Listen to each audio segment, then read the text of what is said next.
Hello, everyone, and welcome to the road. No, wait, that's not how we do this, is it? Hello, and welcome to the road trip.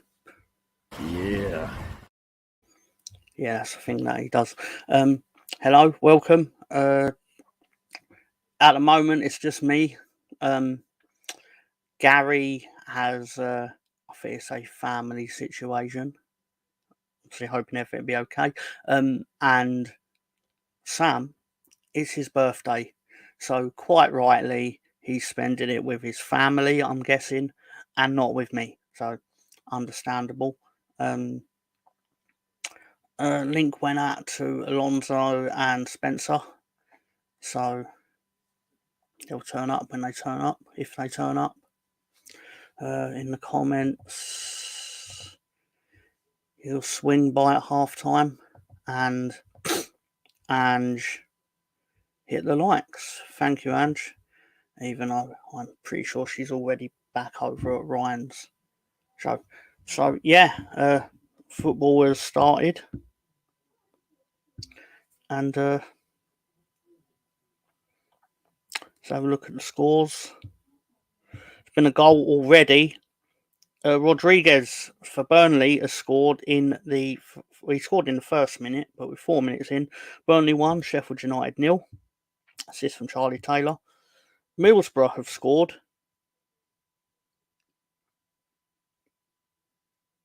Middlesbrough playing Leeds, aren't they?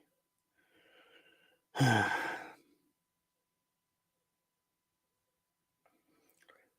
could be one of those days. Unbelievable. Already early in the day, West Brom 1, Leicester 2.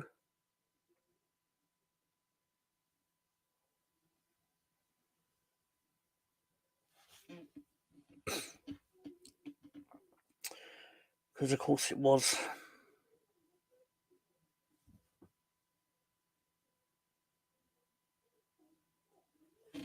Of course it was. Middlesbrough's goal through Latte Laff. How'd you let someone name that score on you? Criminal. But them's the breaks, I suppose. So let's have a look at other games. We're due an Ipswich goal because naturally after we concede a goal, they'll score the goal. So that makes sense. Cabango has scored for Huddersfield. No other goals in the Premier League. So, yeah, it's all exciting at the moment. Not exciting at all. Oh, Girona won again in Spain. So they are now 3 points clear of Real Madrid. So that's the thing. And, yeah.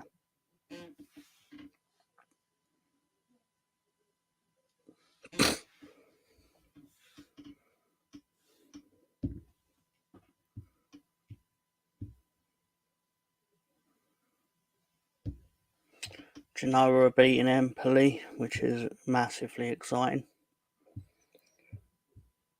Arsenal are... Oh, Leeds have scored. Leeds are now 1-1. So that's something at least. Don't know who scored yet, but yep. So we'll wait to find out who scored for Leeds. Daniel James. I love Daniel James.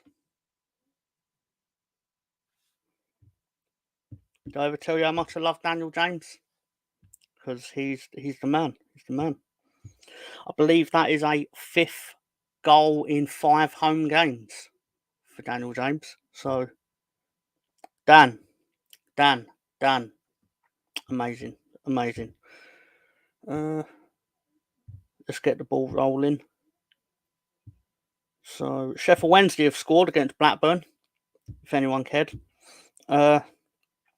Goalless at Brentford, and goalless at the Emirates. It's been, what, nearly 20 years since Arsenal moved there, and Leeds are winning. Leeds are winning. Hello, Ian. Hello, Pink Cushion. How are you, sir? Leeds are winning. How the hell did that happen?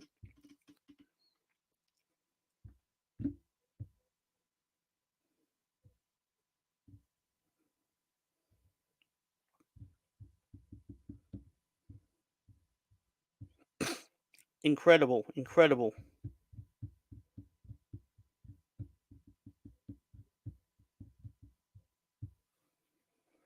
Outrageous.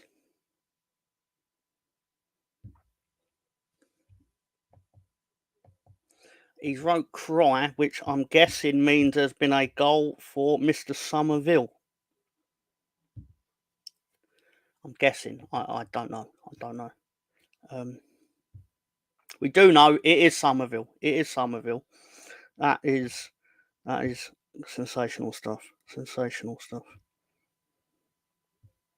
But I believe there's been a goal at the Emirates. There's been a goal at the Emirates. But who's it for, Jeff? Saka. It's obviously for Saka. Because the 1 week I don't predict Saka to score the first goal, he of course scores the first goal. That is a thing that happened. And again, for anyone who is unaware, Gary is away on business or family business, and Mr. Greenwood, it's his birthday, and quite rightly doesn't want to spend it with us. So understandable. But Bukayo Saka has scored. Jay Rodriguez has scored for Burnley. Ipswich have scored because of course they have. Of course they have. But the important thing is Leeds are now in front. Couldn't be asked typing his full name. Understandable. Absolutely understandable. Swansea 0, Huddersfield 1. I suppose we could have. I was going to say have a look down the lower leagues, but it's FA Cup first round day, is it not? Or second? Is it second round? FA Cup second round day.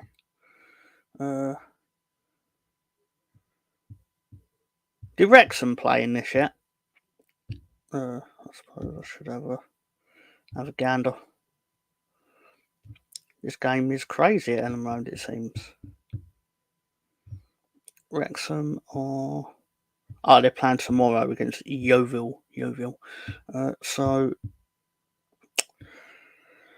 on Twitter at the moment, there are... Yep, so comments are... Dan James, the tallest short lad in Yorkshire. West Yorkshire, sorry. Attack. Goal, Somerville, yeah. Crazy 7 minutes. Maddest week of Leeds football seen in my life. He's a Dutchman, don't you know? From Ayab Khan, whoever that is. And our two smallest players just scored headers. Get Rod Wallace on now. Great stuff. Could do with a big performance from Coventry, obviously. But I don't think we're going to get that. I'm massively unlikely. Would be nice if a team like actually tried against Ipswich, though. Because it feels like everyone just goes there and lays down, which I find really weird. But okay.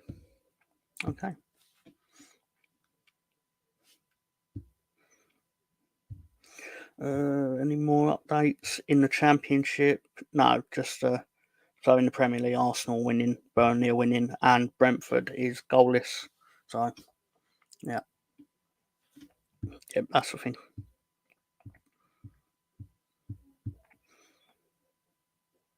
Bayern Munich and Union Berlin got postponed. Why is that? Let's have a look at that. The news. Postponed due to snow. So, well, that is a lot of snow. The Allianz Arena is white, pure white. In fact, the stadium looks like a golf ball. I mean, you can picture it yourself or check on the Google. But anyway. So, Leipzig have scored. No one cares about that. If anything anyone does care about, Watford have scored. Don't know who scored it though. So, yeah. How is everyone out there? Don't know if I've asked that yet. It's rude of me. But, yeah. So, Arsenal fans seeing this, I'm guessing you're happy with your start. Leeds fans seeing it, I'm guessing you are tearing your hair out at the moment due to stress. But, yeah. As I explained, Gary is on a family matter. Family matter, sir.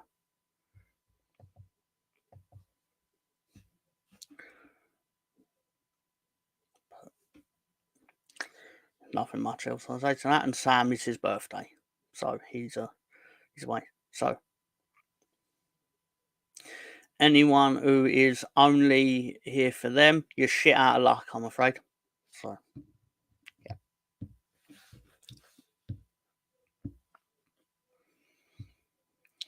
And goal, Southampton are now 1 up on Cardiff. So thank you, sir.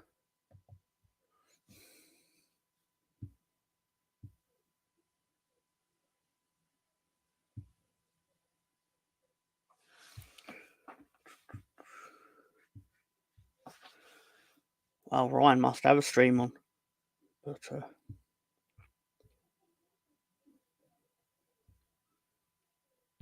oh wait, there's been a minute at Leeds without a goal. So that's controversial. What's going on? Someone called Danny has wrote, my stream is so far behind, Swansea fans are chanting about Yannick Bolasie on it. That's a reference to the chant that they made at Leeds. Yeah. Someone also said, bloody hell, is the Leeds vs Borough game a game of basketball? Seems that way. It certainly seems that way. Somerville and Jorginho, best different league, best players in championship. I find Leicester infuriating, if I'm being honest, because I don't think they're good, but for some reason they just squeak by everyone by 1 goal. It's weird. Like West Brom literally sent every player into the Leicester half for a throw-in, a long throw, admittedly. And then we all just had to sit here and helplessly watch Leicester charge down the field and score. It was ridiculous. Ridiculous. Just fucking Leicester. Fucking, oh, you motherfuckers. Sorry. Hull have scored against Watford. So that's something. Birmingham and Rotherham are goalless, obviously. 2-0 to Arsenal. Odegaard, when did that happen? So, naturally, me saying that Arsenal Wolves is going to be tight, what do I know? Nothing, obviously. But,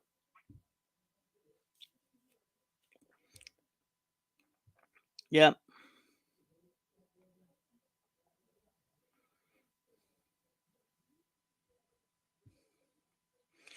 All arguing in Ryan's chat about spoiling the goal. Yeah. Yeah. Well, not saying anything. Yeah. Well, hello. I'll see you at half time, Mr. Spencer. I'm guessing it's very early there. Like, what is it? Like 10 a.m.? No, you're not in the Eastern time zone. So that must be like 8 a.m. I don't know. Is it 8 a.m.? I'm waffling, obviously, but I mean,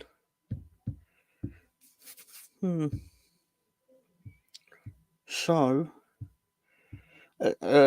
breaking news. It's been another 7 minutes without a goal at Ellen Road, which is a bit weird how this game is going. Would be nice if Coventry would charge down the pitch a bit, but they've not, which I find strange because when they come to Ellen Road, they'll give it their all, I suspect. I mean,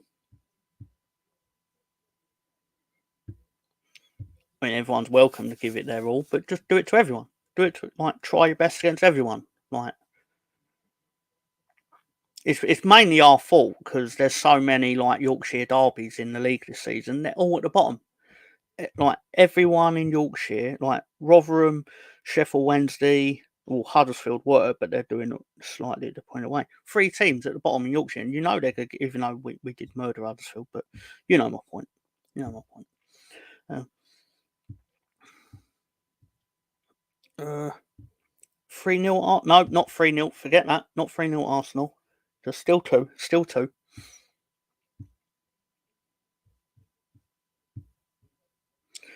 Red Bull Leipzig 2-1 up. 2-1 up against Heidenheim, whoever they are. I was going to say let's look at the Chinese Super League, but Ronaldo lost yesterday. For anyone who's interested in that kind of thing. And no more goals in the Premier League. Still no more goals at Ellen Road, so still 2-1 to Leeds. Plymouth, who is obviously Spencer's boy, down on FIFA. They are 0-0 with Stoke. Taib Hussein, you absolute teapot. How are you, young man? Good to see you. Good to see you. 2-0 Southampton versus Cardiff. 2-0. 2-0.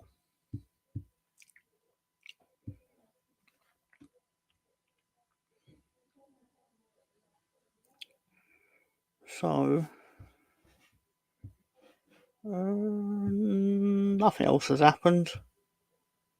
I could be wrong, but it seems that nothing else has happened. So, Arsenal are winning 2-0. Leeds are winning 2-1.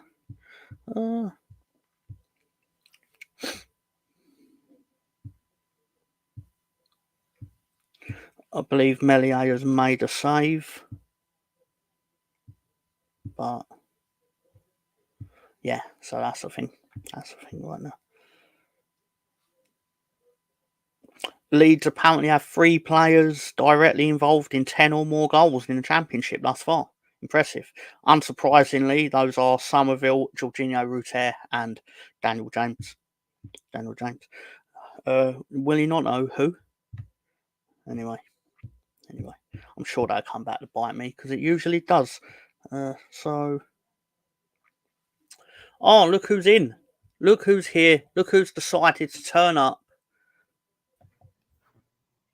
It's Spencer. What's up, man? It's Spencer. He's here. He's here live. Time, young man. Dude, you're alone, so I was like, I'll come hang out with Tom for a little bit so he's not just waffling for 2.5 hours. So that's what I do. Like, yeah, I'm a waffler. Yeah, I mean, I am myself. So I figured we'd do it together for a little bit. But carry on with your scores. I'm sorry. Yeah, there's not really much to do when you're by yourself, but to rattle off the scores and what's going on. Oh, because everyone needed to know that Sheffield Wednesday are beating Blackburn. It's important stuff, though. It really is important to Sheffield Wednesday fans, although I'm sure none of them are here. And Blackburn fans, too. Well, because they don't have any, so... Yeah. You see what it's like at Hillsborough. It's just... Ooh. It's terrible. I'm guessing you have the Arsenal game on. Yeah, I have the Arsenal game on. I went to Peacock because, of course, in America we get the Goal Rush stuff, and it's got the Arsenal game on Goal Rush, so it's like 2 of the. I mean, from Premier League, Burnley's up 1-0, Brentford Luton 0-0, and I believe that's the only 2 games on, other than the Arsenal game. That's unsurprising because Arsenal are a large football team, so I hear. Oh my gosh, crosser! So basically, there was just a cross into the box. Crosser put it on one leg. I think Tomiyasu crossed it to him, and it got deflected away. But Arsenal look very like I'll say this much: like in the Premier League this year, teams have played Arsenal very tight as far as that low block, and it doesn't feel like Wolves have come in the same. They're not free flowing, but they're giving Arsenal space, which they normally don't get. So, in other words, because a common complaint I got last year when Arsenal weren't winning games, the biggest example I can think of was when you drew 0-0 with Newcastle. And the perception was, again, I never saw it, so I'm just going by what people said, was that Newcastle played low block and basically turned up to get a 0-0 win, and they got it. And my response to that was, you're all reacting like Newcastle was supposed to let you win. Yeah. By opening up. And I get what people are saying, like, because they were like, they'd finished in the top 4 and all this. So you'd expect more adventure from a team, but they got the points by not being silly. 100% facts. So I had a buddy of mine who's a big Liverpool fan. He's actually from England. We worked together in law enforcement back in the day. And we'd see each other in the gyms on Saturday. And he'd be like, man, I can't stand how these teams just sit up and they don't go for it. And I'm like, Robin, let's be realistic here. If Burnley went to Anfield and was like, yeah, we're just going to play free flowing, it would be 10-1 by the end of the game. That's a disservice as a coach to not sit there and set your team up for success. I mean, when I coached youth sports, when I knew I was going up with teams with speed, we'd set it up a little high line. Hopefully, could catch them on some offsides, but we didn't go free flowing with them. We couldn't do it. So, ain't nothing worse than having a youth team. Me. No, sorry, that was rude of me. Go on. No, you're fine. I said it's nothing worse than having a young youth team get pumped 7-0 when you could have just got them like a 1-0 defeat. You know, yeah, especially 7-year-olds.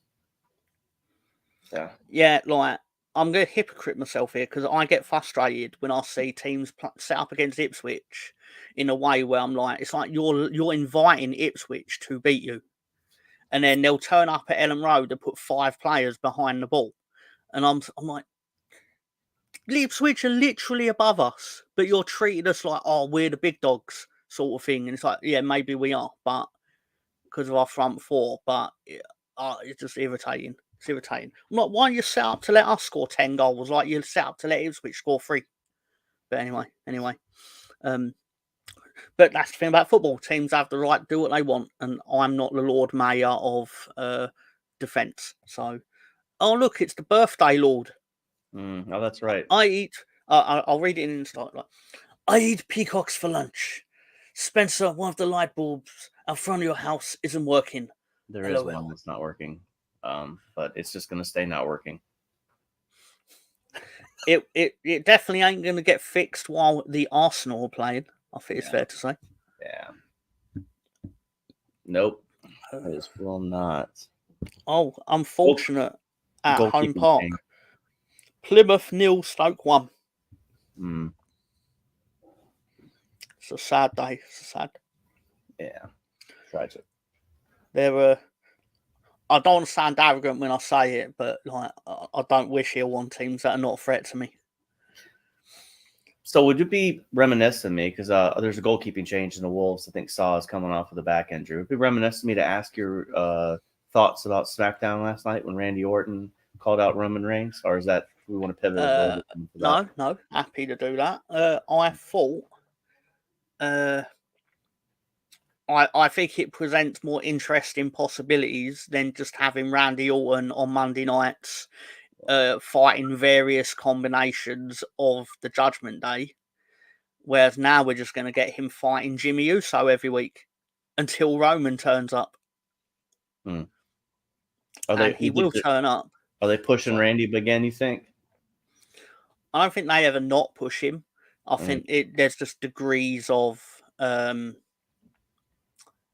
basically, you push Randy when he's not the champion, and then you push Randy when he is the champion. Yeah. But he ain't going to beat Roman Reigns. Like, it's just something for Roman Reigns to do until WrestleMania, I'd imagine. Unless he's involved in the Roman Reigns match at WrestleMania. I still think it's going to be Cody. Triple threat, right? No, they'll find something else for Randall to do. Yes. Hello, Russ Morgan. How are you, sir? And he's obviously saying hello to Spencer. Oh, nice through ball by Jesus, throwing to Martinelli. Martinelli up the wing, and he's dribbling it forever. It looked like a handball. Trossard takes a shot, gets blocked in the box. Saka gets the ball back. Saka. Their goalkeeper now is Daniel Bentley. For Wolves? Yeah, sorry. Yeah. No, you're good. Off. So, how do you think that changes the dynamic of things? It doesn't really much. Martinelli just drew a foul. Our Arsenal are just so free flowing right now, and it's really. I think it's and I think me and Gary have gone back and forth on results versus performances, and I'm more of a results guy because performances will come. But because you could perform well and still take an L, and that doesn't feel good at all. But there might it's off his chest. But I mean, I don't think it changes too much dynamic other than the fact that he probably sat there for 25 minutes, and it's just mentally as someone that hasn't been in the game and is play keeper. Like when you come in and you haven't taken that first shot, there's that doubt. But I guess these guys are more mentally tough than some rando playing Thursday night keeper in a indoor league. But these guys are. I don't think it makes much of a difference. The birthday lord has said, I had a peasant purge in Plymouth in 1879. It was rather fun. Those who survived got sent to Australia. Tim Cahill was a great-great-grandson of one of the peasants called Jebediah Cahill. Oh, Definitely. must be the Lord's birthday. He's having a great old time with the keyboard keys. Yeah. But no, seriously, happy birthday, Sam. Yeah, happy birthday to you, Sam. So that must make Lord Greenwood at least 150 years old, I imagine. Roughly, give or take. Arsenal have a league high 7 goals from corners, and Wolves is one of the 2 clubs yet to concede a goal from corner. The other is that other team that Gary does not like mention on this channel. The team that obviously doesn't give away corners generally because they're so far up the field that you break away and score on them anyway, so you don't really need the corner. Yep, that is 100% true. And Martinelli commits a foul in the box, and that ends the sequence.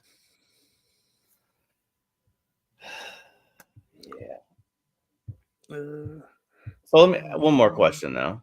Yeah, please. Seth Rollins, like an idiot. Yeah. Seth Rollins and CM Punk have legit beef, right? I think it's half and half. Mm-hmm. I think there are issues, but they're going to exaggerate them for the sake of making money, which is basically what they wouldn't do in AEW. The guys that he had fight with backstage, like for example, Vince McMahon. Generally, if you have an issue with a wrestler in real life, he will put you in the ring with them and go like, "Fucking work it out and make me some money," sort of thing. Whereas AEW, like, because basically the executives are a bunch of lads that wrestle as well, they're like, "Oh, we don't want to work with him," sort of thing. And it's like, you fucking morons. You would have made millions in a like, I don't know, Kenny Omega versus CM Punk type match or whatever combination. I'm angry on their behalf. But anyway, thank you guys. You have a special part in my heart. I genuinely think you guys are great, which now makes me think that Lord is threatening to sell us. Or he's on the sauce. 100%. Possibly both. BX Gunner, welcome, young man. Yeah. Welcome, young man. Oh, there we go. BX has a special place in my left testicle. Oh, boy. Okay. As BX is his son. Yeah. I mean, that wouldn't surprise me. Apart from like the different ethnicities and everything. But, less things have surprised me, if we're being honest. Lord Greenwood and his colonizing ways. Yeah. Yes. Fair. Brun Larson has scored for Burnley. Burnley are now 2-0 up on Sheffield United. Wow. It's funny. I was looking at the table today and how Luton now has 10 points. And I had that conversation with my Everton buddy. And now that they've decided to countersue the league, which I think is interesting how that's going to turn out. I don't know. We'll see what happens with it. But, man, I mean, I thought Everton might be in legit trouble, Tom. I hope so. I mean, it's funny, like 6 points isn't a lot, but if Luton, they're already at 10. I don't know. We'll see, but I mean, it's still early days. So, and I think Everton has probably more quality than those other 3 or 4 teams. But you've already kind of lost that easy buffer you would have had. So I'd be quite happy to see Everton drop, but I also believe Everton will be out of the bottom three by Christmas. Just got a feeling that I just got a feeling the punishment isn't severe enough. My biggest contention with the punishment is I don't think it's a punishment that actually makes you second guess overspending. yes. I think it's basically if you can make your team good enough that it can actually stomach the 10 points, then you just go do it anyway. Well, that was the thing that I was talking to him about and I think the premise I got is not overspending. It's the fact that they tried to like cook their books to show that they also kind of like lied on some things too, which is even worse. The overspending thing, I don't think it would have been as severe. Well, I say severe, but I don't think it would have been 10 points if they had just been like, if they had to cook their books. But when the minute you start doing accounting errors, and God knows what kind of accounting errors Man City's done in Chelsea. I mean, you got Roman Abramovich asking one of his former players if he wants to send men to go get his dad out of hostage situation in Nigeria. So you're telling me that guy wouldn't be comfortable to do that? Would not be comfortable to cook the books? I mean, the thing that bothered me with it all was that 20 years ago when Roman bought Chelsea, it was like you could tell what this man was like. I mean, I know that sounds horrible and presumptuous and that, but that story about him offering to have John Obi Mikel's family like saved or whatever, like that's like one of the good deeds maybe that comes of having these sort of connections. But generally speaking, if he can prevent that, he can probably do that. Yeah, but you're not going to hear about that. I mean, if you don't see me on Monday, that's probably why, because I've just outed Roman's business. But anyway, he but it was like you've opened by letting this change of ownership happen to Chelsea. You've opened the floodgates for it to happen to loads of other teams, and I'm surprised it's only happened to 3 teams in 20 years. and I'm surprised half of the top 10. I'm surprised that half of the Premier League isn't owned by like an oil baron or, what would you call it? Oil state or whatever. I mean, don't get me wrong. Arsenal's owned by the Walmart family. If you think about it, yeah, he's married to her, but I mean, they're so intertwined, Kroenke and the Waltons. I mean, they have kids together, and there's money there. Lord Greenwood says you can't colonise without a colon, so that's it's true, I suppose. And still his lordship, afternoon, your grace, Mr. Tom. It does look cold out there today. I'm not gonna lie. It's very cold. 70 here in America today, whatever that 22 degrees or whatever Celsius. Oh, so it's definitely a nice warm day. And the missus has arrived. I generally don't equate weather or temperatures based on specifics. I usually have it as in, yeah, it's okay to go outside, and nope. It's t-shirt and flip-flops day here in America. We'll leave it like that. Yeah, and still rather chilly in North London 9, but plenty of layers on. Yeah. Just have another peruse through the scores. Still no extra goals have gone in to my knowledge. Yeah, slow down a little bit for Arsenal, but that's fine. I know this would be a point where some people will be asking for people to be taken off at halftime, but I don't think anybody gets taken off at halftime for Arsenal. I think you see people get taken off at the 60th minute. Just my gut. No, that makes sense because your players are going to obviously see a substitute goalkeeper and they're going to see an opportunity to stat pad. Absolutely. And this is a game where you're already up 2-0. I know it's presumptuous to sit here and say goal difference will absolutely make a difference in the end, but if you can add to that goal difference, considering you have the least amount of goals conceded in the league, which is 10, open season, baby, go at it. I mean,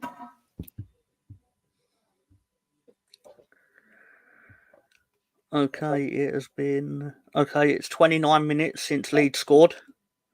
Leeds has got a penalty according to the position. Okay, let's check the lineup.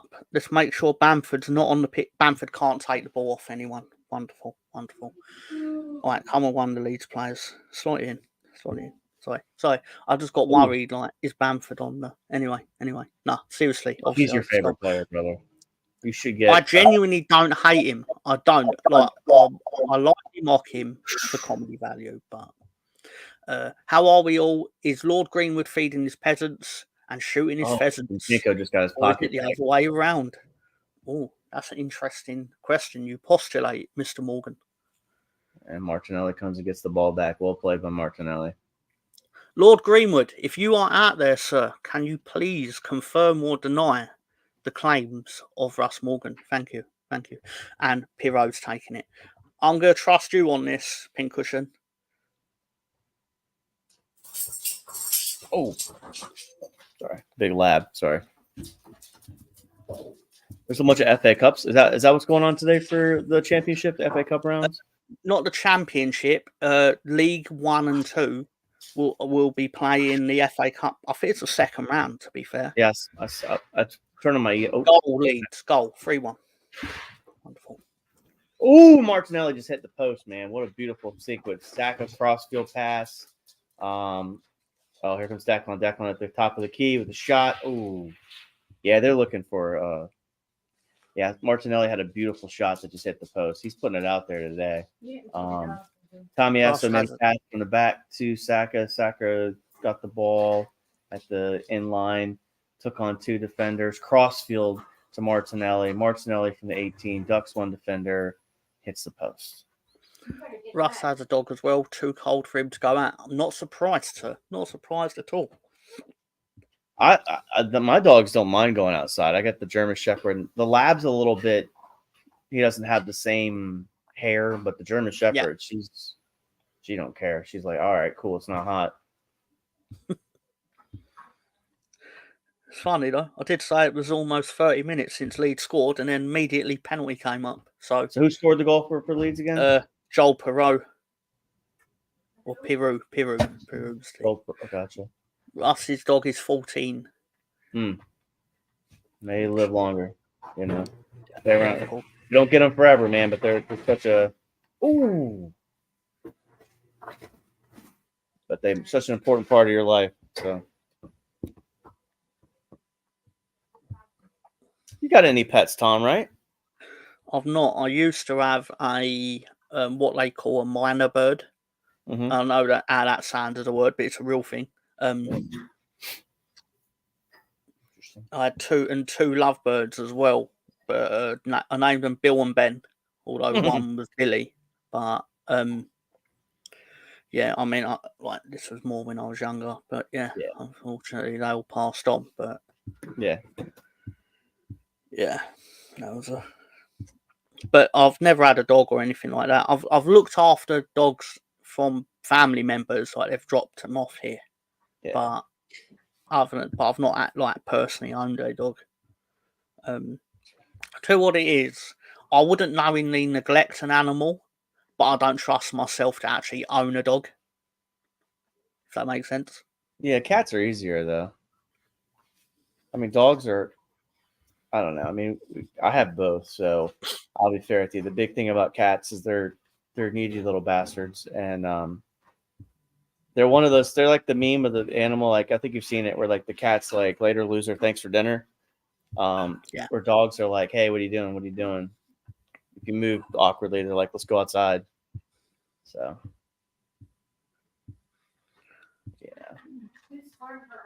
the Martinelli score. No, I'm totally forgot this point.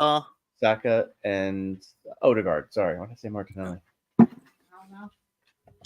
Dogs love you. Cats think you are there to serve them. Yeah. Serve me, peasant. Cats must descend from Lord Greenwood. Yeah, so there's one right now, just hanging out. He just doesn't care. He's hanging out by the PlayStation. Okay, that's hopefully now. Don't do the traditional Leeds thing of like going home at half time because you've got a lead. Like punish these fuckers. Pardon my language. So what do you guys have to do to get that 10 o'clock blackout removed from law?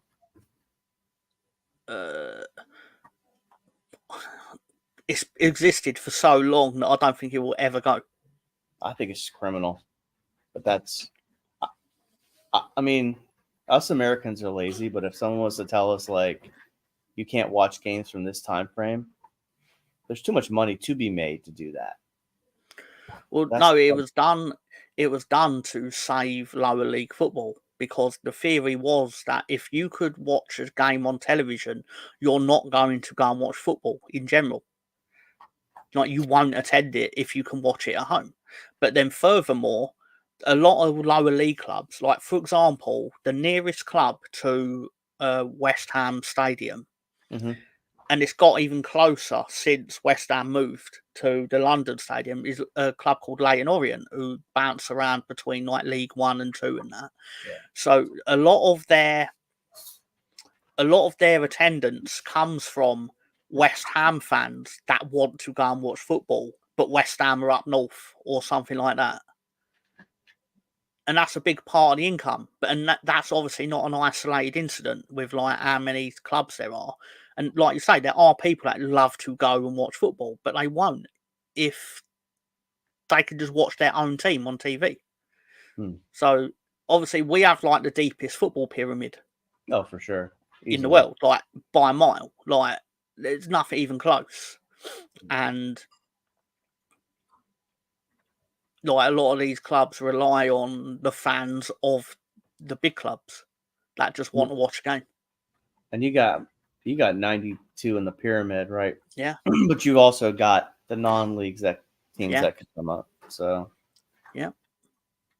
Like Wrexham were getting thousands in the 5th tier. I mean, obviously that's an outlier, because deep down everyone knew it was just a matter of time before Wrexham got promoted with the amount of money being pumped into them. Yeah.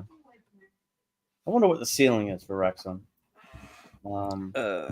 I've always felt it would be like they would hit the Championship and then they'd need more money. I mean, he's got a lot, but he's going to need investors if he wants to make it up to the top level. Yeah. Well, even then, that's... Obviously, Ryan Reynolds was who McElhenney brought in to be his financial muscle. But then there's going to come a day where Ryan Reynolds turns around and goes, yeah, I don't really want to fund this myself. And he will get his mates to fund that. And obviously that will change my opinion on their ceiling. Yeah. But with just those two, like there's only so far they can go with Paul Mullin up front. Like, he's a great lower league striker. I could be 100% wrong in that he turns out that he then bangs in 20 goals in the Championship. Jamie Vardy have a story like that where he was, non-league all the way up. Yeah. Goal at Ellen Road. 3-2. Leeds 3-2. So at least they're getting value for money, I suppose. Yeah, Jamie Vardy played for off the top of my head, he played for a club called Fleetwood. Mm-hmm. They are now I think they're in League 1 or 2, but they sold him to Leicester for £1 million. But they're basically in the Football League because Jamie Vardy was banging in 30 goals a season for them. It's kind of died out here for Arsenal. I mean, Wolves haven't looked threatening at all. Yeah, Russ is right. They do a non-league day. Massive over here. They should do it every international break. I think the thing that has stopped that is that they've obviously converted the international breaks into like, now we put the focus onto the Women's Super League. Mm-hmm. Because then obviously Women's Super League clubs tend to play at their league club counterpart stadium during the international break. Yeah, so Hodegaard just tried to do a nice through ball to Saka and it got intercepted, but if it didn't get intercepted, that would have potentially been 3-0. They're making the runs today that I didn't think they were making last weekend against Brentford. The creative runs. Ian Wright started in non-league, didn't make his professional debut until he was 21. Yeah, that's true. You see that new shirt they released? Tony What shared it. Arsenal? Yeah, the Ian Wright special. Oh, okay. I Yeah, have not seen it. yeah. Let's have a look. I'll have a look. Tony sent it to the group.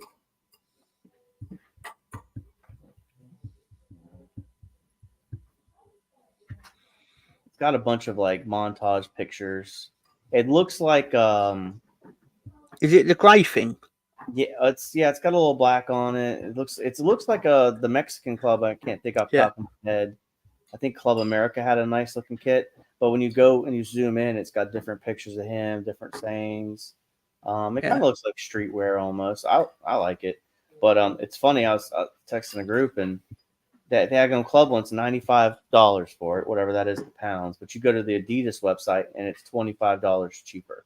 It's just, I don't know how people afford buying all this stuff all the time, but they do it. Saka's got the ball. Arsenal are on the attack. 7 minutes of extra time. That's your conversation you had. I mean, I'm going to pivot if you don't mind. The last night, you and Lolo, and I'm not sure the other gentleman is. Mark. Talking about maybe was it the sin bin for a couple seconds? And I think it was. So they're talking about the sin bin potentially coming in. Red card in the Sheffield Burnley game to Sheffield. The sin bin thing is interesting, but I also wonder like they should adopt some of like what the college soccer does over here, where like say someone drops down for an injury, just stop the clock. If there's a substitute, just stop the clock. So there's not 9, 10, 15 minutes of extra time.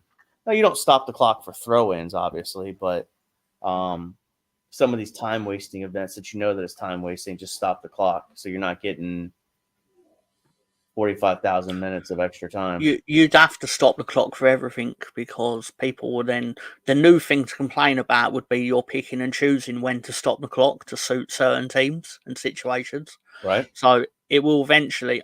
I predicted 10, 20 years ago it will end up like American football, and it will slowly become that because you're going to end up in these situations where my biggest pet peeve with VAR is how long it takes them to do the decisions and they keep the clock running.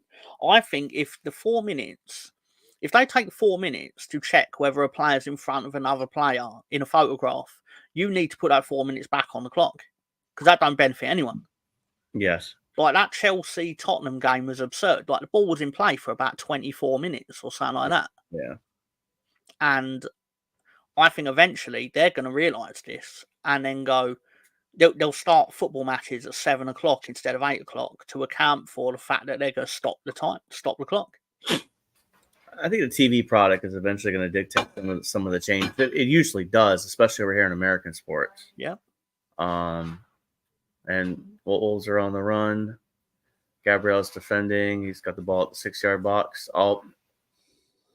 Looks like he may have dived, but Gabriel potentially could have. I have to see the replay, but it looks like a potential penalty check might happen in the Arsenal game.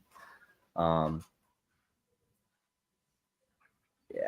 I think it's an interesting conversation, though, because I got to watch a little bit of it last night. I was kind of out doing stuff with the family, so here and there. But the Senben stuff, I like it in rugby, but I also like how rugby does stuff because rugby, everything is broadcast. They look like they know what they're doing. Mm-hmm. Like it's 100%, 10 times more professional than this. And I know a lot of people don't like rugby because I talk to people about it, and they're like, I don't like it. I'm like, I'm just a big fan of it. But the way they run that, it's just, I don't think the Premier League, I think they would look embarrassing on there if they were mic'd up and you could hear it. And I think that's why. I think if they already didn't know that it would already be happening. If they didn't know how incompetent it would make them look. And I think that's the answer to all the problems, Tom, is these guys are incompetent more than the system doesn't work. If you had competent people, that's why I still think, and it won't happen because I think it's a little good old boy network too. If you were just go out and say, we'll go and steal every ref from La Liga, you might get a little bit more competence out there. So, yep. Yeah, but the thing a lot of people don't realise, like, there'll be a lot of talk like, on, if I remember rightly, the refereeing in the UEFA European Championship for 2020, which obviously Mhm. happened in 21, a lot of it was like, oh, they do VAR properly and it's been really good. But people forget that, or people go, you don't see people complaining about the refereeing in La Liga. It's like, do you look for the opinions on the refereeing in La Liga? No, you don't. But that doesn't mean it doesn't happen. Like, Correct. you mainly look up Premier League stuff, so your social media is going to expose you to Premier League stuff. Whereas I bet if you looked at social media on after a game for Barcelona on a game that they didn't win, you will almost certainly get complaining about the refereeing. Yeah. I'm not saying right or wrong, but that's what you would find. I think it's, and you know, the funny thing about that too, I think as much as people do complain about VAR, there are a lot more decisions being made correctly now, and the ones that are bad get highlighted more. So it's like the trying to correlate this, you know, there's a shooting in America, right? And there's like, say there's, I don't know, 50, 60 that day. One of them's worse than the other, and it gets highlighted more. Like, I know it's kind of like maybe not the No, correct I know what you're really getting at is the you microscope. never remember when something's good, but you will remember when something's bad. Yes. It's almost like the spotlight gets put on it more, and the media will talk about something more, but there's 10 to 15 other ones that happened. I guess maybe that isn't the great. You don't remember the 700 times McDonald's got your order spot on correct. But you will remember the 2 times that they didn't, and you will tell everyone that they suck because they didn't. That's, in my opinion, that's the best way to put this. That's 100% accurate. There we go. Or even then, like, McDonald's got your order wrong those 700 times, but corrected it 698 of them, but didn't correct it on those other 2 and told you to stuff it and gave you a bullcrap reason why they didn't want to do it. Exactly. Yeah, that's exactly right. I'm an idiot there, Holly. Thanks. You said I feel my issue is if you get people. It's not face Spursy. Can you have more coffee, please? Yes, please. Thank you. Thank you so much. Right, so we're in half time. I think it's fair to say half time. So 2-0 to Arsenal over Wolves. Brentford, Luton, goalless. Sheffield United 2-0 down at Burnley. They have a red card, Ollie McBurney. Some would say that that's actually more of a reward because you've now got Ollie McBurney not on the pitch. Birmingham, Rotherham and 0-0. Watford are drawing 1-1 at Hull. Ipswich are 2-0 up against Coventry because of course they are. And Leeds beating Middlesbrough 3-2. Millwall beating Sunderland 1-0. Plymouth have scored, so Plymouth are now 1-1 with Stoke. Sheffield Wednesday are beating Blackburn. Cardiff are losing at Southampton, and Swansea are losing at home to Huddersfield. Take that for what you will. Beats Gunn says Chick-fil-A never gets your order wrong. Yeah, but Lord Greenwood. Yeah. So Chick-fil-A, I don't know. I mean, do you have Chick-fil-A, Tom? You ever had it? That's not a thing here. Okay, that's something. It's basically like, I say this because Bojangles is better in my opinion, and the BX is going to agree with me on this. I know he will. Like KFC. It's like Bojangles is like KFC but better, but like I don't know the equivalent of Chick-fil-A, but they everything is my pleasure. How you doing? And it's overcharged food, and they have a religious aspect to their they're not open on Sundays and stuff, but so people tend to like them a lot because it makes them feel good going there. I mean, the food's not horrible, but what they charge you, I think, is a little too much for what you get. Yeah. Waffle fries. It's not that horrible. I mean, Bojangles is definitely better. BX knows what I'm talking about because you can go to Bojangles, get yourself an awesome chicken sandwich, and get yourself some green beans. Can't do that at Chick-fil-A. They don't do green beans in Chick-fil-A. No. It's strictly like the audacity. Yeah, it's horrible. Oh, thank you so much. And macaroni and cheese. Yeah. Without the beans. Yeah. Yeah, Bojangles is not good for you though. Like honestly, like you probably shouldn't eat it more than once a month. Are they the same thing then? Like the equivalent, or? So in the South, Bojangles is pretty. When I say South, like so Virginia, North Carolina, South Carolina, Yeah. Georgia, like it's a pretty big deal. But Chick-fil-A is big into it, big down there too. I mean, I don't know. I don't know. She's wrong. Um, I don't know if there are a lot of Chick-fil-A's up north, to be fair, because but it's I'd call it more of comfort food. I mean, Chick-fil-A's tend to be cleaner restaurants, so you don't have to worry about someone potentially doing something to your food. Bojangles is a little bit more sketchy, like, but the Right. food's gonna be great. You know, that's the best way to put it. For context, I generally consider you have New York, Detroit, and Boston, and then everything else is the South. That's not right, but that's okay. I know that's not true, but it's what it feels like. So some would argue that anything below, I say everything below Fredericksburg, Virginia, is the South, and anything because DC is very well, not that, but it's very like transient, and it's metropolitan, if that makes sense. Yeah, it's definitely different. I mean, but you can go down to Miami, and Miami's not doesn't act South at all. You know, so Florida's a different animal, but the South is okay. It's got its interesting, like, yeah, they're nice people, but they'll judge you. They'll say "bless your heart," but that's not a compliment. I've seen enough movies to know that is basically the equivalent of calling someone a CUNT. Yeah, that's probably true. When your grandma says you're bless your heart, she's telling you you're an idiot. Yeah. Beat Gunner works across the street at Bojangles.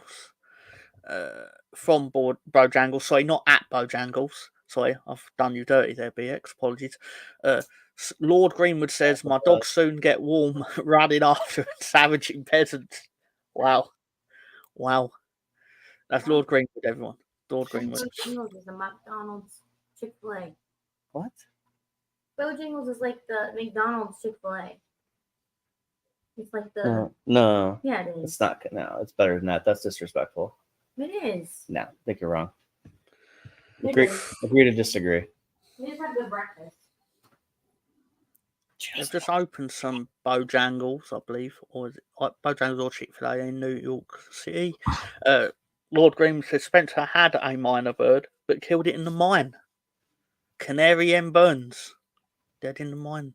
Yeah. And hello, Canterbury Gooner. Hello, Riddy, which must mean, how was the first half over on Ryan's channel? And goals galore today in Tom's favourite league. Wait, there's goals in the Saudi league. It's not my favourite league. Not my favourite league at all. It's a championship reference, of course. But he's right. There is a lot of goals because the defending sucks. So of course you'll find loads of goals. Yeah. Do you know this is the second game in a row where like Leeds conceded a goal in like the first minute? In the first minute? We didn't concede literally in the first minute this time, but on Wednesday we did.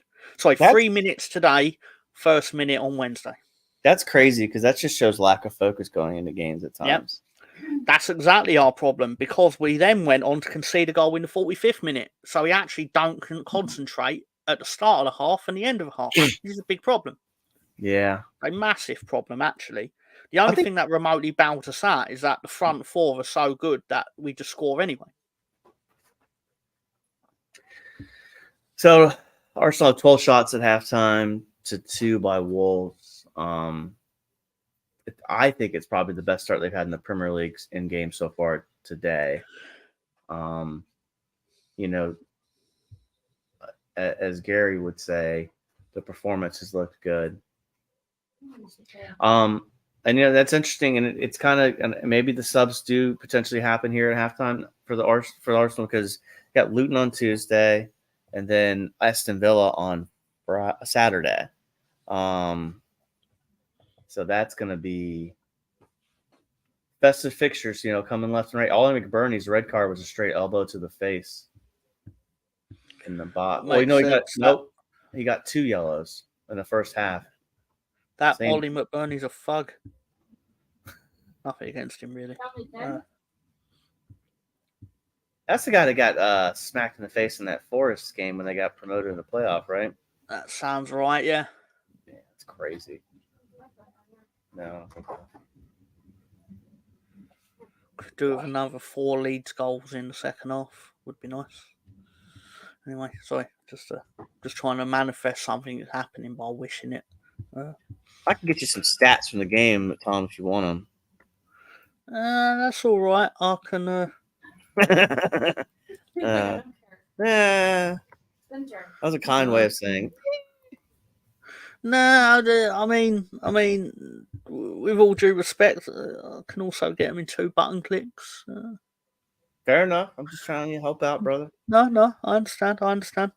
But yeah, Leeds on top, but defensive frailties are always going to be our undoing.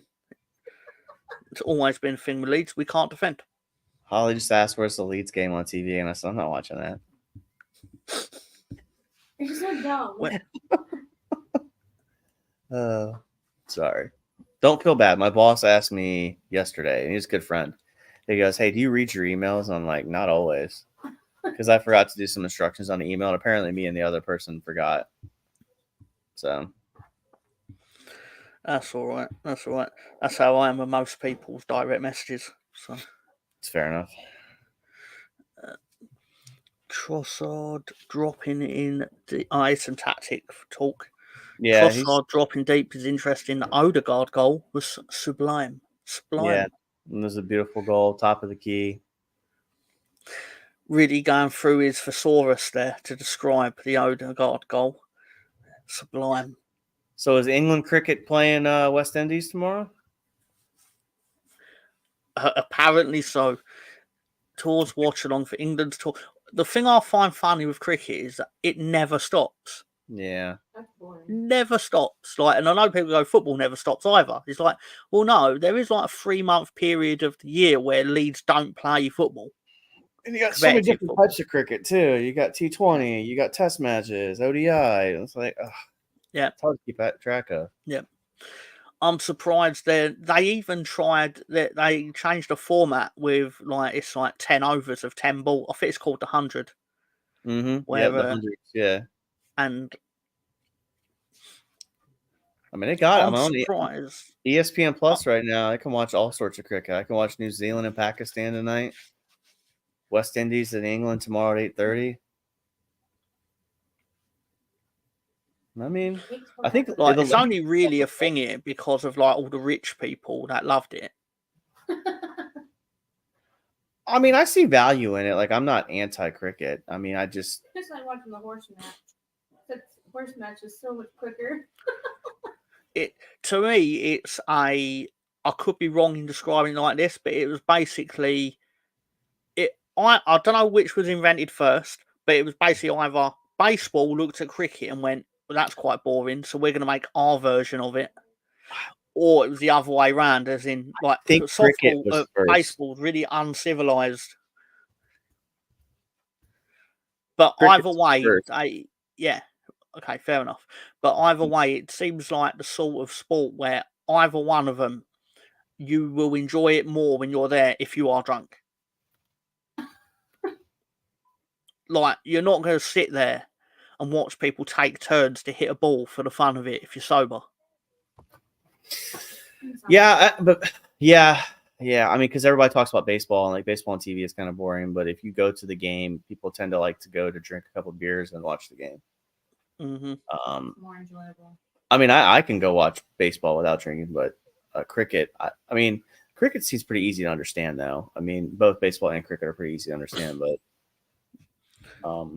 Admittedly, I am basing most of this on Homer Simpson. Again, when he had to go teetotal for 30 days and he attended the baseball and he just sat there going, because he was sober, going, I've never realised how boring this sport is.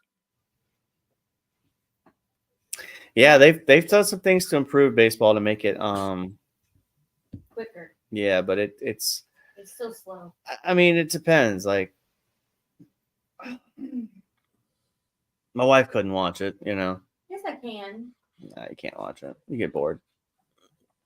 I find it interesting though with baseball and American football how most of the game seems to be spent watching the team change ends, like with the defense coming on and the other team coming on and their fielders and stuff like this. I think what makes American football different is the brutality of it, and that's what makes it. I think I don't want to say enjoyable, but It's like rugby. the Broncos, the team I root for, that's how they're winning now. They're being just brutal when they hit people, and it's Basketball. it's a part of the game, yeah, but that's how they set the tone and get people scared of them. So I guess we're not far ahead of the games restarting. We've got Brentford have restarted, but they're goalless, so maybe they should have just packed it in and gone home for the day. yeah, they could have Both of them. saved everybody the trouble on that one. Yeah. I imagine Brentford fans even struggle to get themselves up for Brentford versus Luton in the Premier League. Yeah, but didn't they play that game a lot in the championship? So they should be used to it. As I think when Luton were in the Championship, I don't think Brentford. No, they were. So I forget that. But it feels like they would have played themselves each other more when they were both lower league teams, more than Championship. Because Brentford spent most of their history in like League One and League Two. Yeah. And then just moneyballed their way back up. But as Riddy says, next year the T20 World Cup will be jointly hosted by the US and West Indies.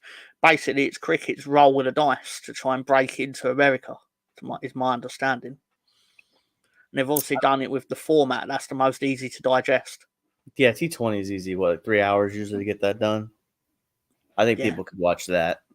I mean, cricket's got some value. I mean, I'm not saying it's horrible, but I just don't know how people get excited for like Australia and England test match. Like that's just brutal. It's, to me personally, that's more of I really want to beat them because they're Australia. But I'm not going to sit and watch it for 8 hours. I will dip in and out of it. I will check the result. Like, did we beat them? Fuck, I hate them. Or, yay, we beat them. So it's usually the first one. But, yeah. But they have an excellent game in Australia, the Aussie football rules. I love that game. I've seen it, but I don't fully understand it. But when I have seen, like, all the stadiums are full. Like, oh, it's great. It's baseball. It's got basketball, football, and a little bit of a American football touch to it. I like it. But the problem is in America, Australia's like what? I don't know, 12, 13 hours ahead. So like I'd have to get up at like 4 a.m. or some weird time. Which again begs to differ if I was American. I mean, if I was, Australian, would I get up this early for English football matches? I don't know. Why do they put holes in their socks? Because they can't fit their legs in them. They're so big. Yeah. Yeah, here it's, I think it's in the mornings on a Saturday morning. Yeah, take care, Eddie. Thank you for joining us. Take care, man. My theory on American sports in America is generally if the national team's not good at it, it doesn't really take off. Basically, unless America actually does really well in this Cricket World Cup, it will just go back to being obscure as always. It depends on where the locations of the games are, too. I think that's the other argument. I did look it up before when I first heard of it, but I think like you have like 1 or 2 cricket grounds in America, and I wouldn't have really described them as like markets or hotbeds or whatever you'd call it.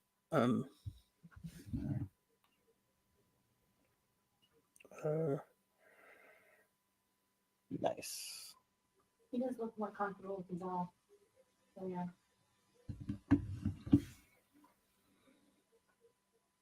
Yeah. Oh, apparently you do have a league called Major League Cricket. We have Major League Rugby too. Yeah. On TV. Yeah, it's Old Glory DC. There's a buddy of mine. He's an Irish fan for rugby, from Alabama, but he's a big. I mean, the two things he's into. It's kind of funny, but he was talking to us about going up to. Oh, that was such a move by Saka. Split the cleared out. He's talking about going up there to DC to watch the road, which is crazy because everybody talks about like how small the United Kingdom is as far as y'all's travel times and places to go. Washington DC from where I live is like roughly 3.5 hours, which is, you know, what is that the equivalent of London to where? 3.5. Yeah, roughly. So apparently your cricket host, like the host stadiums, are going to be in Dallas, Florida, and New York. Apparently, so they are actually trying to put them in the hotbeds. you said Dallas, Florida, New York. I could see Florida taking off on it. New York, not as much. Where are they going to play it? Too busy. And then Dallas, maybe. I think Florida would be their best bet. Just the vibe I get. But it's like when I was in Bahrain, like cricket was the biggest sport there. Yeah. Like easily, not even close. So Arsenal had the ball in the Wolves area. And one thing I will give cricket in, like, I think the real reason like it took off in a lot of like to be fair to them, impoverished places is the ease with which you can play it. Yes. Like you can literally draw the stumps on a wall. Mm-hmm. Sort of thing. It's partly why football also took off, because again the barrier to entry is quite low. Yes, Brentford is now up 1-0. Yeah, that is a big part into it. That's why I like sports. And in America, like I think the reason I'm gonna probably get myself in trouble, we're not as good as other countries in football is. I mean, a lot of the academies over here are very pay for play, and I know some people will say, well, if you're good enough, they'll get you into the academy or not. But it's all about money over here.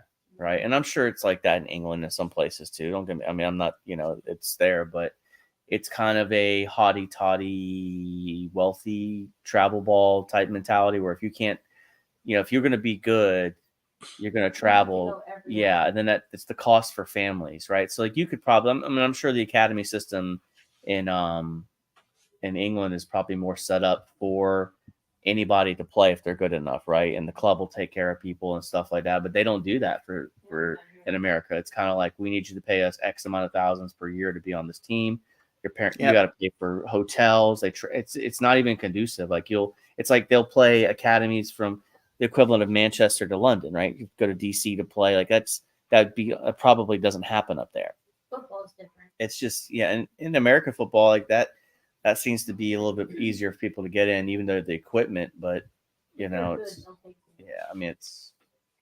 American football seems more like they will excuse a lot if you're really good at it. Oh, for sure. If you got speed, you got power, strength, absolutely. They'll find a spot for you. Someone will help you out. And it's cultural difference too, right? Like American football is very bred into the community, the high school teams, Friday night, even no matter where you are in the country, it's important. Like if I showed you high school football stadiums in Texas, you would be shocked that that's for a high school. Like I'll send you a picture of one of my buddies, one from Arkansas. It's they're called the Goblins, and it's just ridiculous. It looks like a mini. It looks better than Luton Stadium. Like it's ridiculous. I've seen enough movies, and I know you're going to say it's not the same, but I've seen enough that capture what it's like for the town. Like how seriously and deep rooted it is, because everyone sees it as their family's route out of poverty. Yeah. And that's why I have a lot of respect for the English football system too, because when I think there's a lot of correlations between this and like college, like Clemson and stuff like that. It's in the community. It's bred in there. People talk about it constantly. And I think that's one of the things that interests me most, with, like Arsenal, for example, they were involved in the armaments and, Arsenal in 1886 and the story there. And just like you saw the game, I think it is on Netflix. It's about the FA Cup. I've not actually seen it, but I know of it, like how it started and things like that. But that's the interesting stuff that I think drew me a lot to the English way of playing the game too, because I see so much correlations between college sports and this. The same passion, the rabidness. It's literally the same. Brentford's now up 2-0, by the way. So Because one thing I hate in movies, I don't know if I'll explain it correctly, is I hate how sports is filmed and replicated in movies. yes, More specifically, football, like yes, British football. I think because it always leans on the same tropes and makes defenders look massively inept because they just need the hero team to score or whatever. And I don't know, is because you'd think naturally, like there was a time when I was younger where I'd love watching football films and stuff, but the more old you get, you're like, this is so implausible. And like it, and obviously the action on the pitch is necessary to fulfill the story being told, but it just serves to make everyone playing look shit, apart from the one player that the story's about. yeah. My dad got me this. I think it was about some U.S. soccer goalie or was it whatever. And it was supposed to be about the 70s. And I'm watching this movie. And this is how poorly done this movie is. They had 2000s cars in the background. And like things just didn't. I'm like, I can't watch this. And my dad, it was that goalkeeper movie that I actually had. And like, he's like, what'd you think of the movie? I said, Dad, if you're going to do a movie about a 1970s goalkeeper, I don't need to see a 2010 truck in there. Like, I'm sorry. Like, I get the story. Always praise on emotions. Oh, they prey on emotions too. Like Yeah. this guy walked to school barefoot 20 miles when he passed 16 school. And it's just some of it's true. Yeah. It could be true. The best ones are this is based on a true story. So it's not. Okay, cool, thanks. When they go, oh, it's based on a true story, and then you can sit there and I'm by no means a movie genius. Like I'm all too happy to have the wool pulled over my eyes in a film. But the amount of times I will sit there and go, well, I can tell you right now the 10 things in this story that obviously didn't happen, and the 14 seconds or the main story beat that actually is why you've called it based on a true story is really obvious. It'll basically be every wild story element you've made up. And the main thing, like a old past his prime player who never made it suddenly gets the chance to play for the Philadelphia Eagles or whatever it is. Yeah, Invincibles. I thought that was a good movie with Vince Papale. I know which one you're talking about. It's what I don't like also about sports movies is every game, the ending game comes down to the last play. And that's not really how sports completely goes. Like it happens. But you know, not to pivot. I know this is the trip and everything. And but what is your favorite sports movie? Since we've opened that can of worms. No, that's a great question. Off the top of my head, it's one of those questions where my mind's gone blank because of that. I actually think one of the better ones is the Mighty Ducks, as silly as that may sound. No, because obviously it's aimed at children, but at the same time, it's like it hits all the tropes. Yes. There's nothing in it that, off the top of my head, is particularly stands out as egregious. Like they were really bad because they're amateurs, and then they become a cohesive unit, perfectly fine. Mighty Ducks 2 is a bit weird, where they become like Team America. Yes, very weird. That Raven kid. Remember that one? So I got two for you. Slapshot. I don't know if you've seen that. 1970s. Is that from the 70s? Yeah. Yes, Paul Newman. It incorporates hockey. And then my second one is Bull Durham. Field of Dreams is another great one. You don't like War for the Titans? That's one of those inspired good stories. Yeah, I can't. It's still good. I don't need a feel-good story. I mean, because that's not real life. Not everything works out for you. Denzel Washington in it, right? Yeah, it's a good movie. I just still preys on your emotions. Yeah, and I don't. you know, I don't want my sports movies to make me feel good. I just want to watch the movie. I like when the team loses at the end. But that happens, and I think that's okay. You know, like That's why.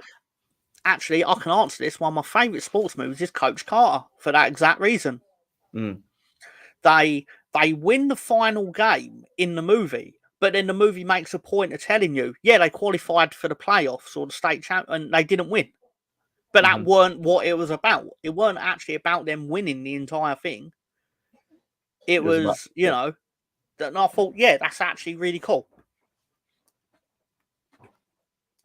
Are they on their way here now? No. Oh, she says if I was home. Mom did.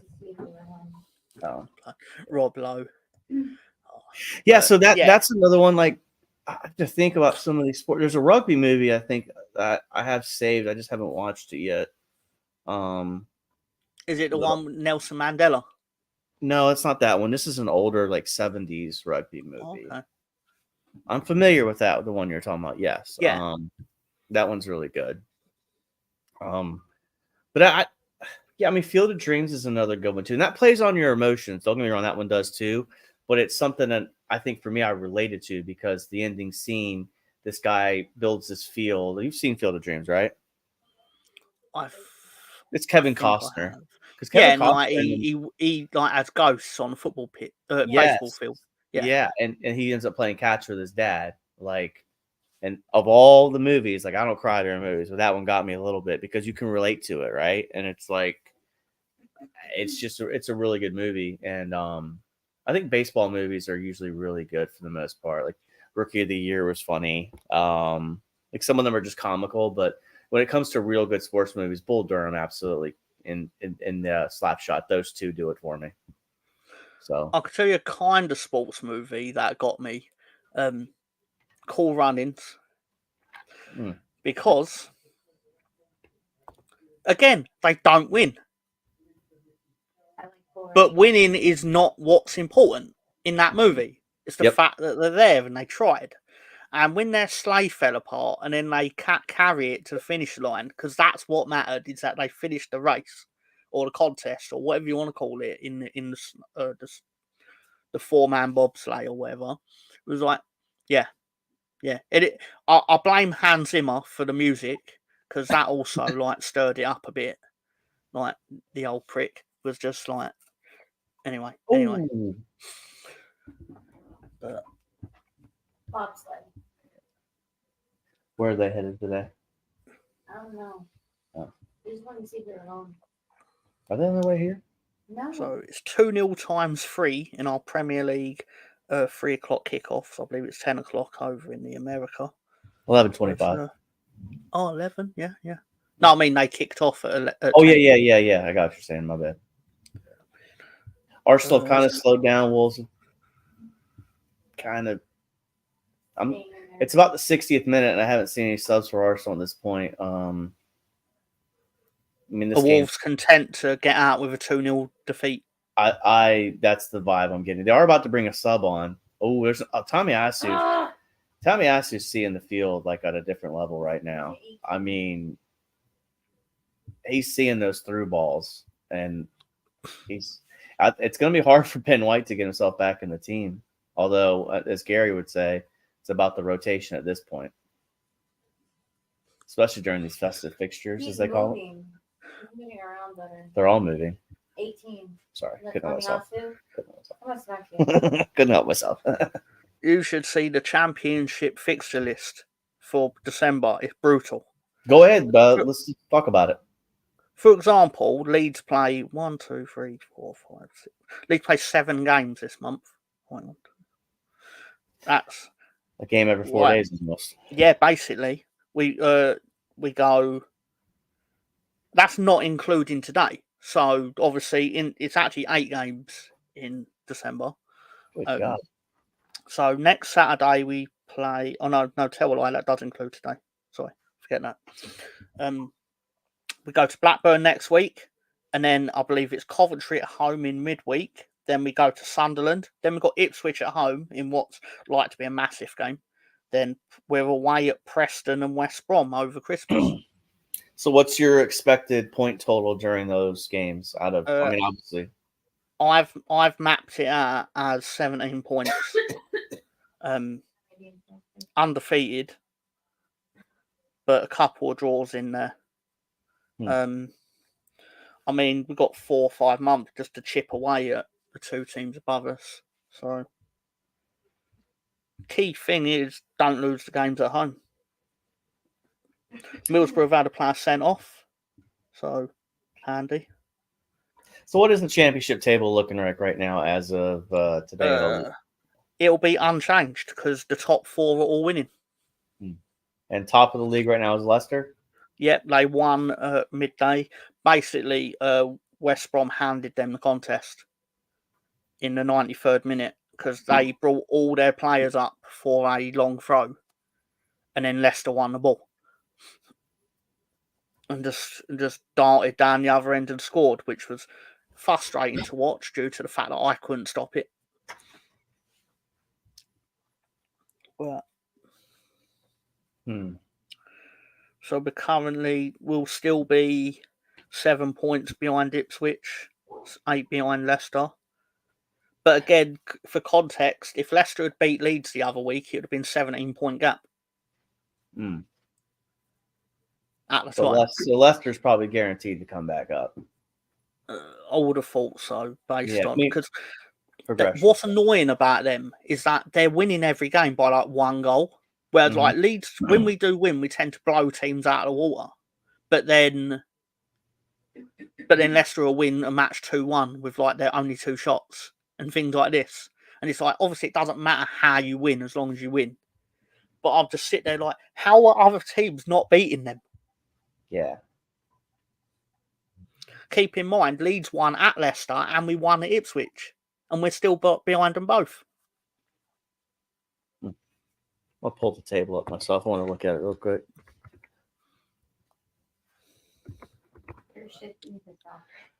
So I'm wondering now, Burnley's up 2-0 over Sheffield.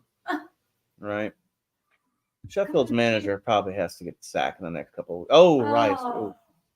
I mean, it's got to be close, right? I mean, the thing is though, who are they going to bring in Sam Allardyce? I mean, I don't know. I don't think they spent any money the point in sacking him. Maybe sacking a manager doesn't guarantee that you're going to stay up, right? I mean, it certainly does not. We've seen that. I saw it 3 times last year. Yeah. Well, that was the thing. Like last year, I think there was a lot of sackings, and then this year but I think also last year, what kind of the World Cup kind of created this crisis, right? Of this like, okay, it's January, we're in the bottom 3, we need to do something. I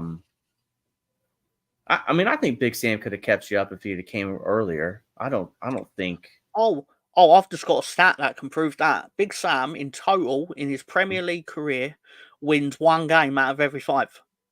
And we gave him 4 games. Yeah. 4.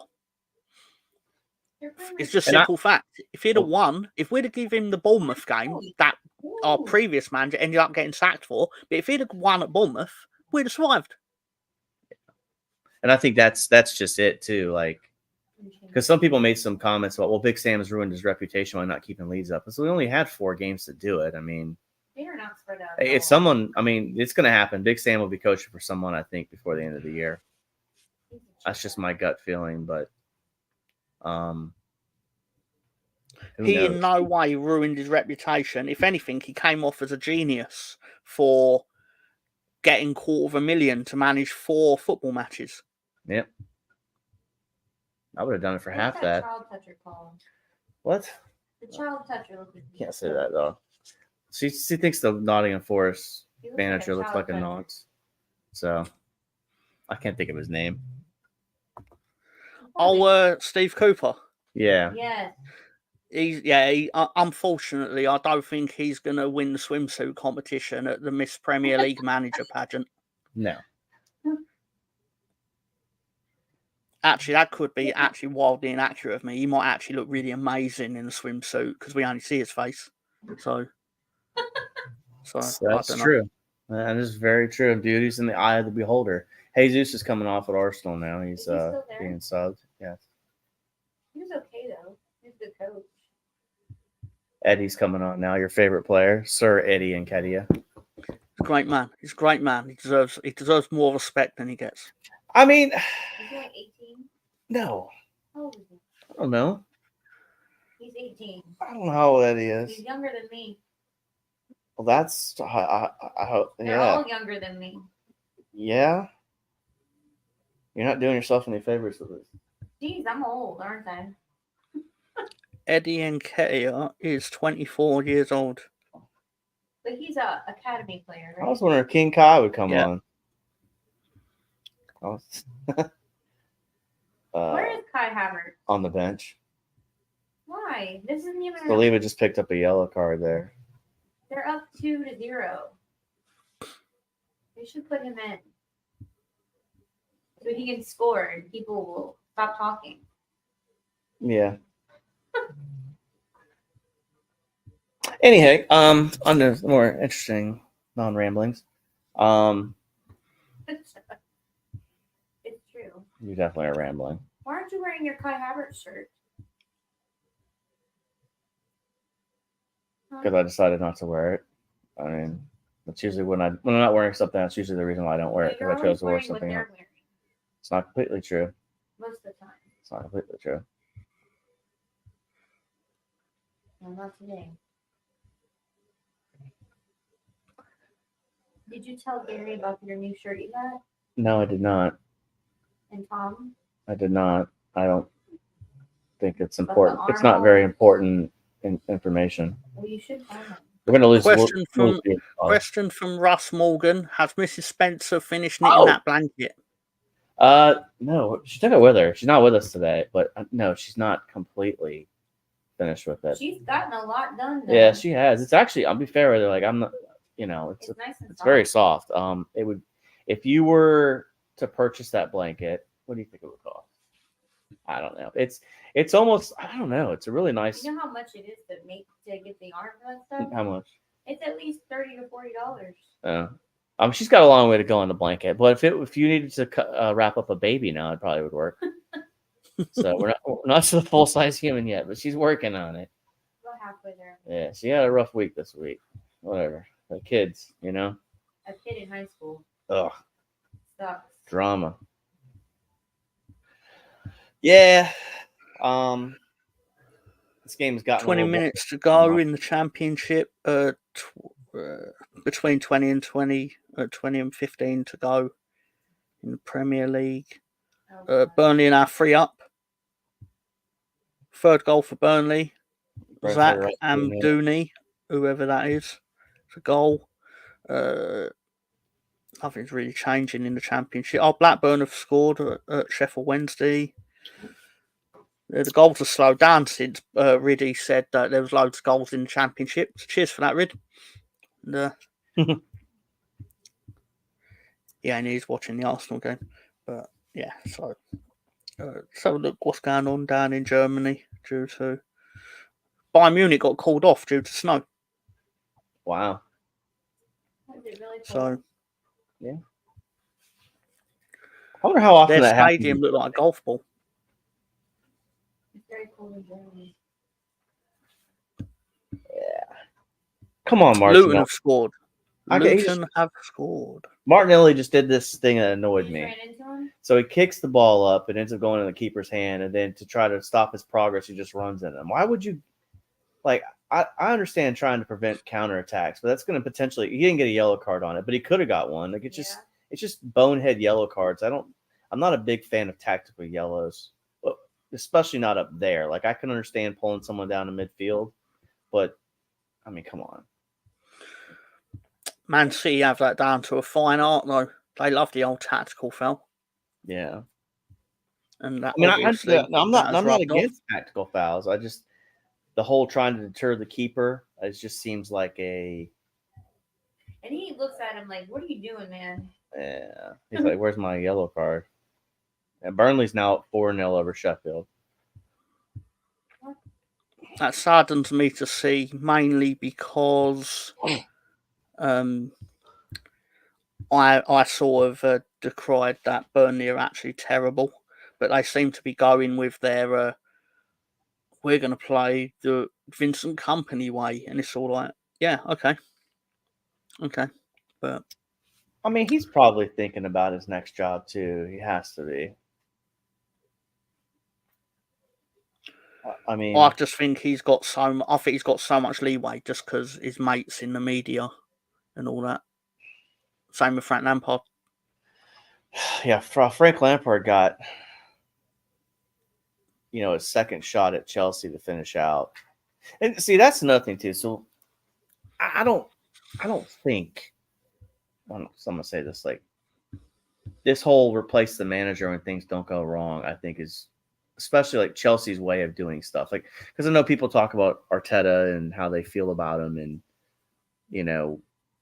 but Arsenal doesn't have a history of being super ruthless with firing managers. It's not there. If you go look to the history books, like, I think there's a couple of instances where they fired guys quickly within like a year, but mostly guys were there for a long time. And we know the history with George Graham and him getting fired. But I mean, Chelsea, I think Chelsea's kind of done it to themselves by just being volatile in general. The culture is toxic, right? Wow. So There's only so many times you can sack a manager like confetti, and before you're not the only one that spends millions until it works. Yeah. Basically. And that's the other problem too. Like if you fire Arteta, right? I'm not trying to bring that up, but you're not guaranteed to kick off where you just left off with them. They can go backwards, like easily go backwards. So that's why the question I always ask a simple question. Sorry to interrupt, but when someone says sack Arteta, my question's always the same. Okay, who are you going to bring in? And if they turn around and say something along the lines of like, Zidane or no, realistically, who is on the market that would join Arsenal right now if you sack him tomorrow or whatever? And they can rarely answer it. Yeah, I don't have an answer for it. Like, I'm not saying you're not an attractive club to manage. That's not the point. But the reality is there are certain managers that are earmarked for certain jobs. Mm-hmm. And they're not going to detour from it just because Arsenal ask. Correct. And I will say this much, and I'm going to get myself in trouble with some Arsenal fans when I say this, but there is so Arsenal is a massive club, but they're like, if Bayern Munich offers you the job or Arsenal offers you the job, you're taking Bayern Munich. Just realistic, right? I mean, it's just fair. I mean, I think if it's any English club, you're gonna put there would be an argument for whether you want to go to United, Arsenal, or wherever. I mean, there's going to become a time if City Newcastle's going to become the job that people are going to want to have because of the backing, right? Like, if you can pick your players and drop 200 million every transfer window. Oh, Saka! Woo! Oh. Beautiful shot, hit the post. But it is a thing that I hear all the time, and I don't know what drives it. It just seems really weird to me. And even so I know that people have asked the question, well, hey, if Arsenal don't win any trophy this year, are you going to fire Arteta? And I'm like, it depends on how the story unfolds, right? If they lose the Champions League final and the FA Cup final, like, I'm probably not going to fire him. You know what I mean? Like, that just would seem foolish. You just went to the Champions League final. Like, obviously Brentford now at 3-1. But it's easy to say, like, hey, Arteta, if he doesn't win a trophy, we got to fire him. Like, well, you have to know the context of the story too. So, yeah. I mean, there will come a time where if he doesn't win something, they might replace him, right? Like, but like what? Look at the Wenger years. They kept on, like, win FA Cup, finished second, third in the league, and nothing changed for a long time. So the Kroenkes aren't impatient owners, is what I'm going to say. They're not going to do rash decisions. So I believe, because basically they make money wherever they go, to my understanding. Arsenal is a profitable enterprise, to my knowledge, at the moment. Yeah. So why would you make changes? Yeah. all right, you've not won the title, even though you want to win it, but you are against a juggernaut season by season, and I don't know, I could entirely be wrong, but it just feels to me very... Kai Havertz is coming on. Yeah. For Okay. no, you're right. Like that's about reading the room too. Like to beat Man City, and even like look at Liverpool. What if Liverpool had gotten rid of Klopp? Right? Like,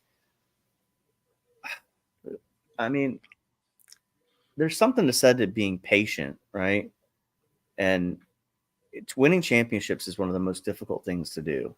Just period. Like everything has to go right. You have to be lucky. You're not going to put 38 great performances together. You're gonna steal a win here or there. Tommy Asu's on the ground now. Got it, Grant. I think he's something.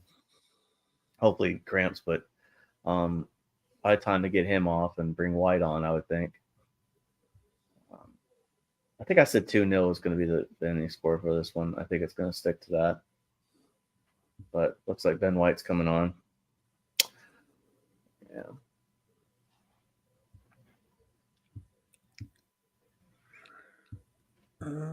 Much right. Oh, Sheffield Wednesday have gone 2-1 up against Blackburn. Burnley now 5-0 up against Sheffield United. I know I've been defending the Sheffield United manager to a degree, but he really is doing his best to make me look like a prat for defending him. I don't even have that game on, so I couldn't even tell you what's going on in it. But What? I got the Luton Brentford game on, and that's 3-1. You don't see many 5-0 deficits in football where the team losing 5-0 is unlucky. And here's the other problem too with that, right? You're losing 5-0 to another team you're fighting relegation with. Yeah, like that's what makes it a double disaster. Like for me with Southampton, if Southampton could have kept Hasenhüttl, I think they're still in the league today, in my opinion. But they would go out there and look. They tied Arsenal twice, right, last year. But then they'll go and City will pump them 9-0. I mean, I wasn't sad to see Southampton. I could be wrong, but I believe that Southampton Hasenhüttl, Southampton manager, I believe he had inappropriate photos of the chairman doing things with a horse, because I've never seen a football manager lose 9-0 twice and not get fired. Yeah, I mean, it's crazy, right? But how's Southampton doing? I didn't look them up. They are currently in 4th in the Championship. They are right up Leeds' tail. I would admit, I know for you, like this is the thing, like you got to find a way to track down Ipswich, but I mean that'd be an interesting playoff final right now. Leeds versus Hull and Southampton West Brom. I can't afford to think of the playoffs. Can't afford it. No, I get chase them down. Well, no, because we've never won the playoffs. Never win it ever. Here's the thing also with this too. I mean, so looking at the table for the championship right now, it's fair. So if the 6th place is 30 points or 18 games in, I would say anybody QPR down is pretty much out of it. They're at 16 points, 19 points. Like I think you could probably find a way to get back up to 11-point deficit, but it's pretty tight. Championship's one of those interesting leagues. There's a lot of weeks where you play 3 times. So there's 9 points up for grabs in that week. And if you're not up, exactly. Like for example, to be fair, Leicester and Ipswich, Leeds' point total is usually enough to put you top of the Championship. Usually, like we'd be healthily top. But Ipswich and Leicester are a massive outlier in that they're 2 teams, and obviously it being a league sit, the unfortunate thing is we can't really do anything about it because we've beat them twice. We've beat them each.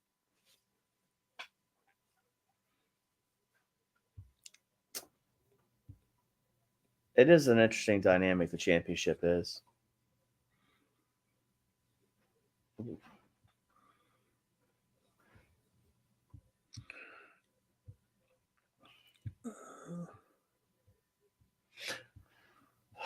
Arsenal game. Patrick Bamford's being roasted on Twitter because apparently, well, I'll put it this way: the first tweet I read about him was, "Is that Patrick Bamford or Eminem? What on earth has Bamford done to his hair? Platinum Pat Bamford coming on. Will the real Patrick Bamford please stand up? Crikey, Paddy has gone all blonde on us. State of Bamford. Pat has had a midlife crisis. I wonder if Bamford can score if he comes on just this." No, actually, that's not about his hair. Oh, kick it under. But yeah, basically, a lot of tweets about his hair. For the yellow hair boy. Yeah. You got a picture you want to share with the group? No one's actually posted a photo of his hair. Although there is a photo of Eminem, though, which apparently it generally everyone's basically. Some Ollie Ward on Twitter was like, "I'm all for this bleached blonde Bamford. It stinks of 20 goals this season." He's going through an identity crisis, you know. He's yeah. You know, literally 2 people next to each other on Twitter have wrote, "Is that Bamford or Eminem?" So, but unfortunately, no photograph coming. I suspect people were too shocked by it to actually get their phone out and photograph it. But yeah. Oh, Bamford doing his best Slim Shady impression, supposedly. Yeah. I imagine it. Without seeing it, I can just imagine he looks a right prick. Mm-hmm. Pardon my language, of course. He, you know, maybe his girlfriend likes it. Who knows? Looks like Gary O'Neill got himself a yellow card. I'm sure, seeing as he's on like £100,000 a week or whatever he's on, Our Carlos question. I'm absolutely certain she likes his hair anyway, as long as he continues maintaining his football wage. But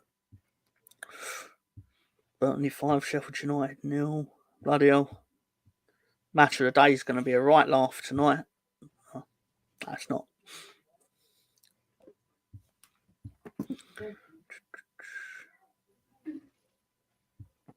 I wonder if Ryan's going to do a match of the day stream. Oh, Luton have. Oh, he's offside.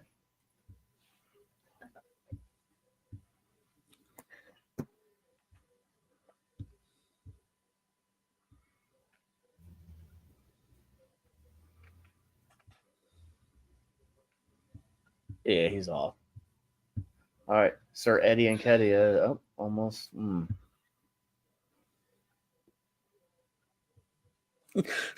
Wes Brown on Twitter was like, "The sound of Ellen Road collectively wondering if Bamford's hair looks more like Eminem or Goldust." Oh my god! Oh, the state of that. Sorry, I don't know if it will come up on the screen, but yeah, there you go, man. He's definitely Lord Fuckwad has basically outed it. That's incredible. So there you go. He's channeling his inner 90s rapper Eminem, Limp Bizkit. Yeah. All day LUFC has tweeted, "Gnonto and Eminem, sorry Bamford, join the action."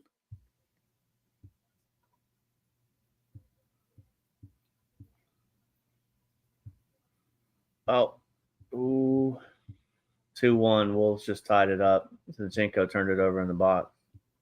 Not tied it up 2-1. They got one in there. I thought, oh, that was quick. Yeah. They managed to tie it up. Oh no! I mean, I'm hoping I didn't just curse them. They just fumbled it a little bit. Declan Rice and Zinchenko miscommunication there. Okay.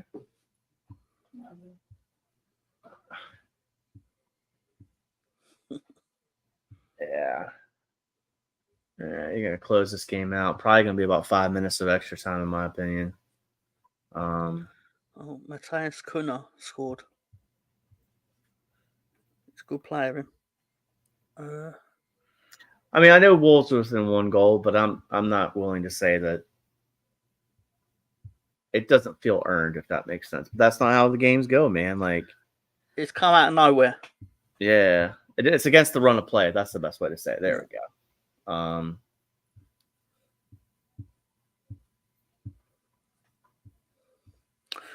Yep, Leeds Twitter's still going on about Pat, which to me is a good thing because then they're not showing their nerves, I suppose. Because I'm pretty fucking nervous right now. Pardon my language. What's the score?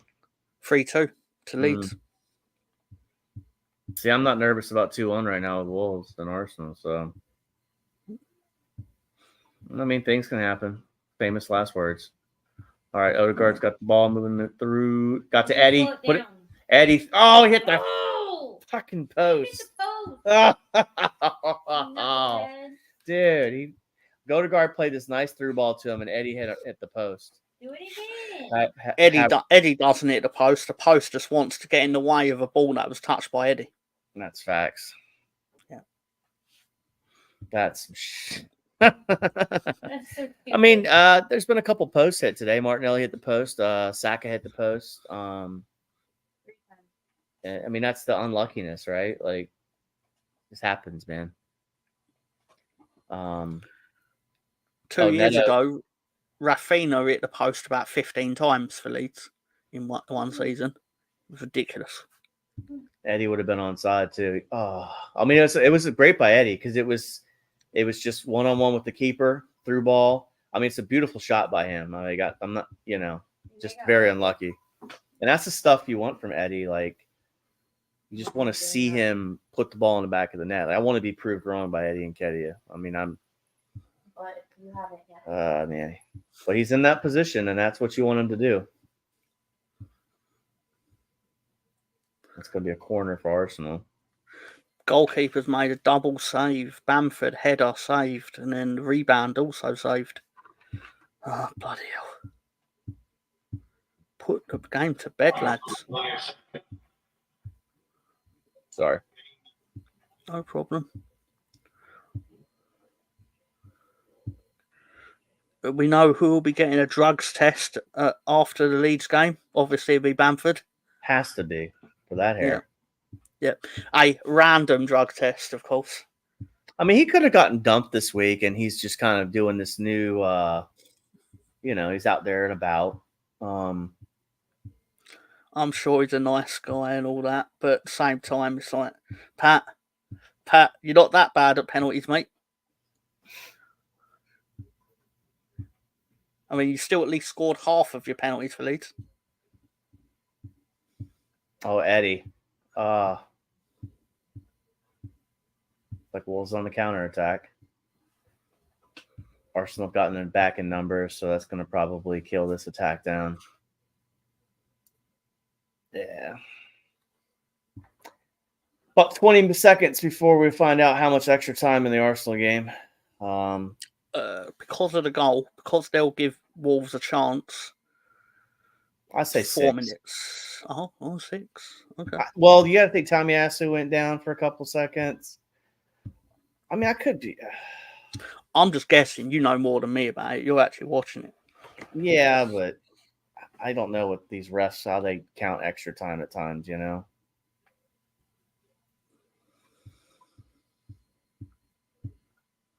6 minutes. Oh, actually, it's 6. I got very lucky on that one. I think I'd said 5 originally, right? I'm never good at judging the time.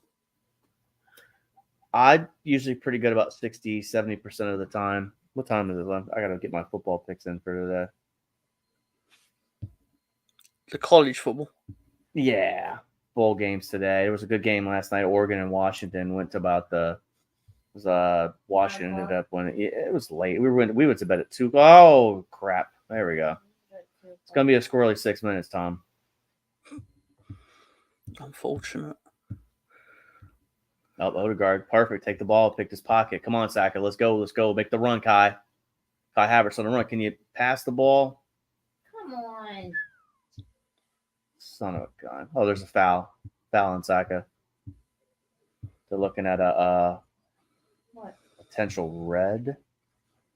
What? Oh, looking at a handball potentially by Gabriel. in the box. Is it his shoulder? But I don't think it hit his hand. It doesn't look like it did. It hit his shoulder. It hit his knee. It went right here. So Jorginho's coming on. Kivior's coming on. So that means probably Zinchenko off. Probably Odegaard off.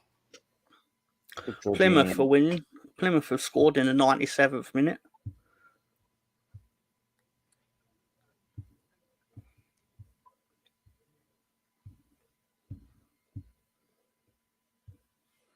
I think they're saying no pen. They're looking at the one. If I read the rest, which I'm not a good lip reader, but yeah. So Jorginho coming off. I'm coming on. Oh, never mind. Why does Bryce look uncomfortable in his shirt? I think he's gained a little bit of weight. He does look uncomfortable. You do find the funniest things to discuss, honey. It's true. He's been pulling on his shirt so he won't look so fat. Maybe he's hot. Maybe he's Maybe he bothered. ate too much food on Thanksgiving. He ain't running like he ate too much food on Thanksgiving, which they don't celebrate Thanksgiving. What? That's an American thing. For real? Oh, well, I guess so. You can still be thankful wherever you're at. It's not like Independence Day.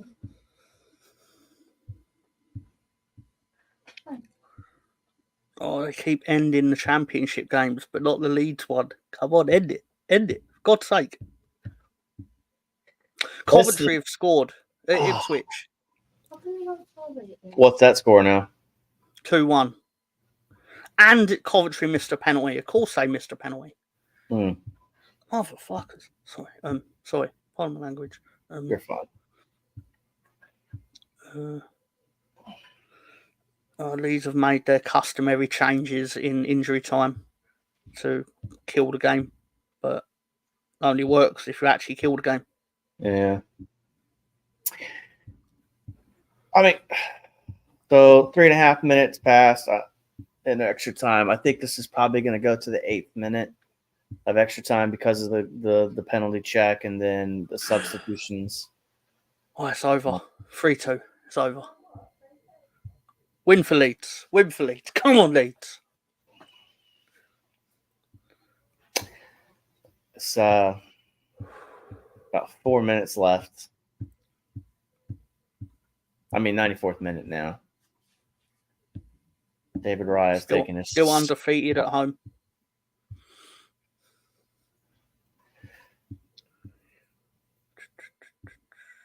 I wonder if I was looking at a live table. How many points are you on now? 38?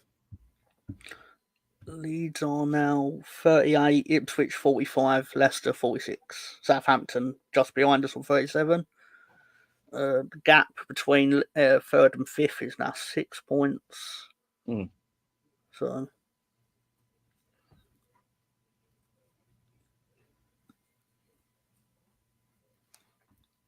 about a minute and a half left of the 6 advertised minutes. Crowd's getting behind the team slightly. You can hear it. Trying to beat them to victory. I mean, these games, I mean, Wolves, we saw Wolves do this to Tottenham, right? I mean, they scored 2 goals in extra time. I'm not saying it's going to happen here, but it's not, Wolves, just imagine the meltdown. Simon, LUFC Mad, has wrote on Twitter, nice one, Leeds. Big decision to make now. Chinese pizza or kebab? What's Chinese pizza? I've never heard of this. No, Chinese. Oh, or our pizza. Or kebab. Yeah, got you. Wait, you've heard of a Chinese pizza? What? No, that's what I didn't hear. I didn't know there was a comma there. No, that's my fault, obviously. But no, free choices. Today, I mean, it's going to be raining 70 degrees here. I would probably have to hit the Chinese up. But I also haven't had Chinese in like Chinese probably a month. I haven't had a Chinese in 7 days, so I'll probably that's well overdue. So we're at the 96th minute in the All-Star game, and let's see before they blow the whistle dead. Brentford has beat Luton.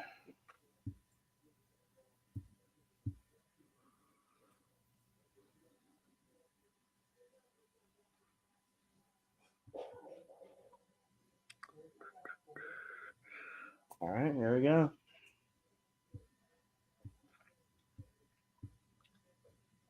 Oh my God. Clear it, clear it.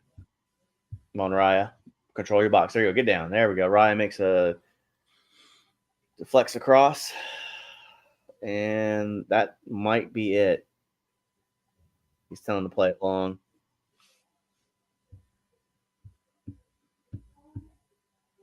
And 97th minute now. Just kick that thing to the high heavens. Oh, Eddie got the ball. Oh, what are you going to do, Eddie? Kept it in, though. No, it's a throw in.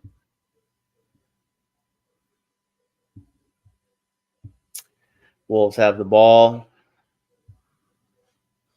at the midfield mark. Back to the keeper. Ball's up in the air. Gabriel clears it with a good header. A foul on Wolves. Or it was actually Saliba that cleared it. Foul on Wolves. I think this is probably it. Because it felt like there was a minute and a half of time that was wasted there for subs and all that wonderfulness. So what's the afternoon games for the Premier League today? I think it's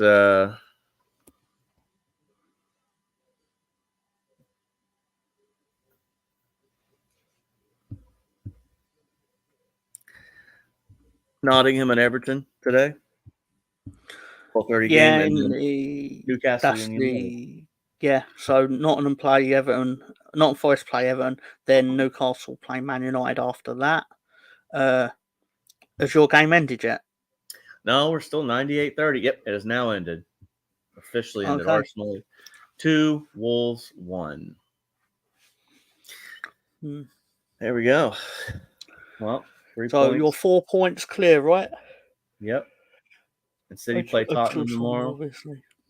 Yeah. And so I think there'll be some that'll sit there and say that it was too close, but I when you hit the post 3 times, it's just unlucky. I mean, it sounds like you're well worth your win. Yeah. I mean, I'm not going to be too concerned about it. We'll see how the trip goes on Monday and how the other guys feel about it, but I feel pretty good. I'll take it. Yeah. Hopefully they'll discuss it forwards instead of backwards this time. Yeah, it was funny how that worked the last Monday. Yeah, it was funny how awful it was. People watched, though. What else are they going to do at midnight on a Monday apart from sleep? I mean, that's fair. Could play Fortnite, right? I don't know. No, I don't play that. No, I was just like talking about a game I didn't watch is one thing, but talking about it backwards. What? So I do it again. What? Well, that's the thing. Like this week, I don't know how it's going to work because we got a game Tuesday. Which that's the thing I hate about. Is I got to be in the office on Tuesday, so but I could get home in time for the game, but it's the fact that I have to be in the office. It's like it's midweek Premier League, isn't it? Yeah. And there's like some random midweek ones that are like 9 a.m. Is that normal? Like, I don't remember a Friday 9 a.m. Well, that equals like 1 o'clock your time. But I mean, it seems like some of the times, some of these games don't feel. Yeah. Oh, around Christmas on Boxing Day in England, there will be games at like 12 lunchtime. Yeah. Or 11 a.m. lunch because of travel. They try and put teams that are local to each other against each other because obviously travelling in England is terrible over Christmas. Yeah. Historically. That's probably why. I don't think there are any Boxing Day games this year either. I know there is in the Championship, but I can go ahead and have a look. Premier League, I meant, yeah. Oh, in the Premier League, no, there are. There are 5 games on the Boxing Day. Then I am wrong. Then there's 3 on the day after. Arsenal play West Ham on my birthday, 3 days after Christmas. So that's a thing. on the Thursday, and then there are games on the Friday. So yeah, and then yeah, telling you that Christmas schedule is brutal. But is. it's what makes our league the most exciting, because every other league like Spain, Italy, and that they don't play over Christmas, and then they wonder why people find the Premier League better and more exciting. It's like, well, because you have 3 weeks where you don't play football,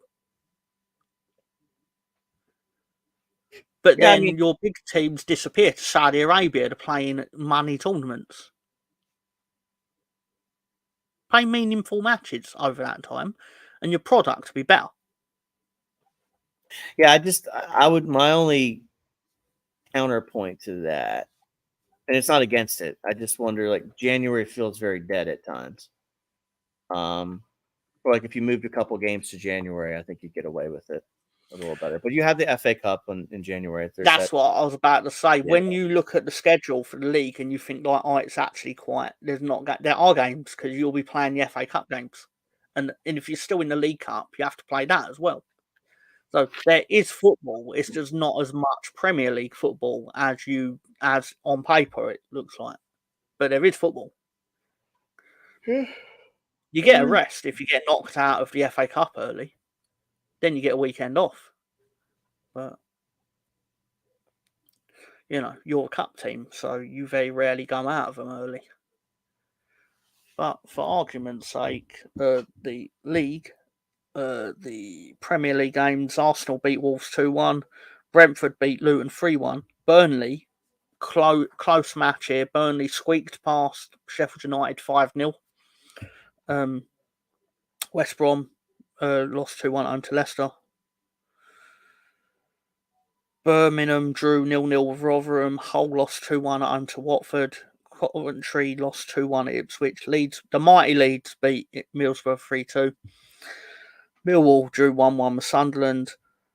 The very popular on EA Sports now, I believe it's called, with a certain individual. His Plymouth Argyle defeats Stoke, and Sheffield Wednesday got a third goal of 3-1 against Blackburn, and we go to Blackburn in our next game. So hopefully Sheffield Wednesday haven't rolled them up a bit too much. Southampton beat Cardiff. Swansea got a late goal against Huddersfield. I'll be right back. Give me 1 second. Yeah, no problem. In the FA Cup, Bolton beat Harrogate Town 5-1. Cambridge United beat Fleetwood Town 4-0. Gillingham beat Charlton Athletic 2-0. I believe this is the second round, by the way. Maidstone beat Barrow 2-1. Newport County beat Barnet they drew 1-1 with Barnet. Oxford United 2, Grimsby 0. Peterborough United 2, Doncaster 1. Stevenage 1, Port Vale 1. Sutton United 3, Horsham 0. Wycombe Wanderers 0, Morecambe 2. Which is a thing. Most games lower down actually tend to get postponed, so no games in. There's a couple of games in National League. Livingston versus Ross County in Scotland was postponed, and yeah, most games in Scotland get postponed due to the cold weather. So, Widzew Lodz losing 1-0 at home in the Polish Premier League. So that's one to keep an eye on. So yeah. Lonza drawing 1-1 with Lyon. Obviously suffering from their. I don't even know what happened to them at the Emirates Stadium on Wednesday. Yeah, they got shellacked. They did. They certainly got shellacked. They got shellacked in the first half, let alone the full game. I know exactly what happened, and I think this is the problem that Arsenal have right now is people. In Europe, these teams are just as good as Arsenal, if that makes sense. So they're going to come to these games, and it's going to be a wide open game. You're not going to see a lot of low blocks, in my opinion. But when you play Brentford or Burnley on the road, you're going to have to find a way to break them down. And they don't give you the same space to do the creative stuff you want to do, and you have to play gritty to break them down. So I think that's why that's why I think Arsenal have a legit shot to make a deep run in the Champions League. I don't think they can win it. I mean, it's still early, but it's a cup competition, so you never know, right? No reason you can't win it. You play Yeah. home and away, so And that's why, like, Don't for get- me, with Arteta, if I Arteta don't got, think you will. but look, if Arteta got Arsenal all the way to the final, these fans that are Arteta out, I don't think they would. If that was how it went down, and say you finished second in the league or whatever, you're gonna really want to fire a manager to get you that close to the pinnacle. You may want it, but Stan Kroenke's going to be like, go do it again. What do you need? Guarantee it. Because they did it with the Avs. The Avalanche, for a while there, were getting bounced in the second round of the playoffs. They kept patient, brought in a couple players, and found a way to win it. That's what he's going to do. I mean, the history is there. I get I think it's a lot of like clickbait stuff too, to be fair. Like, of course it is. And I think that's why I appreciate the stuff that Gary does and like you as well on the lead stuff. It's not clickbait. It's just, hey, this is what happened. This is what we think, and that's it. That's genuine. It's not fake.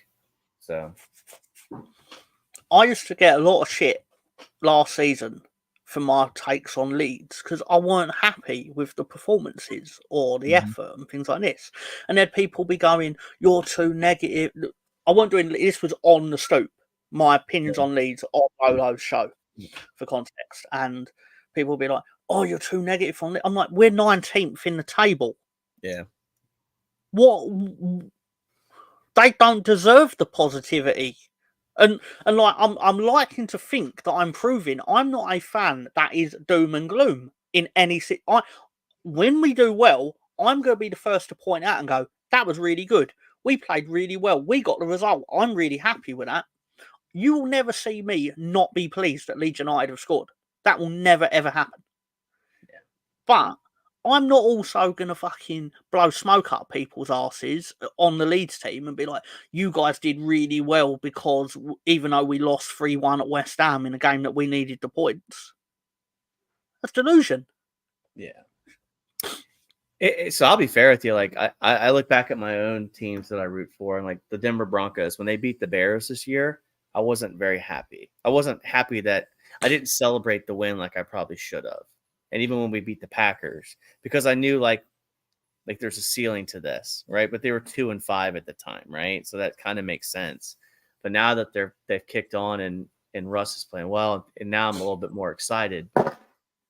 When you're not playing well and you find a way to win, I can understand it, right? Like it just because I can't imagine like, and being an Arsenal fan, I'm privileged, right? Let's be honest. Arsenal's not going to be hanging out in 19th in April, right? We're not going to probably ever see that. It's very unlikely. Yeah. So we don't, but I can understand if there's, and that's a problem that I think. So I'll defending you on this. When you're facing the championship down the barrel, you could be stuck down there for years. You're not guaranteed. There's no given right to come back up. There's really not. And I think that's what my Everton buddy said to me. He's like, dude, if we go down, like he said, that could be it. And I'm like, I think they will. I think they will come back up if they do go down because there's a big financial advantage to be a relegated club because basically you usually have one or two players that you will financially be able to offset all your wages on, as in like Leicester sold 2 players and made £100 million. Yeah. Which in the Championship, if you have £100 million, you could buy a new team just instantly. That's what did I do? That is an interesting point there. I mean, Southampton. I mean, the 3 relegated clubs are in the top 6 positions. Is that a test to the quality of the championship currently, or do you think that's more of like there's the benefit of having the money from the balloon payments?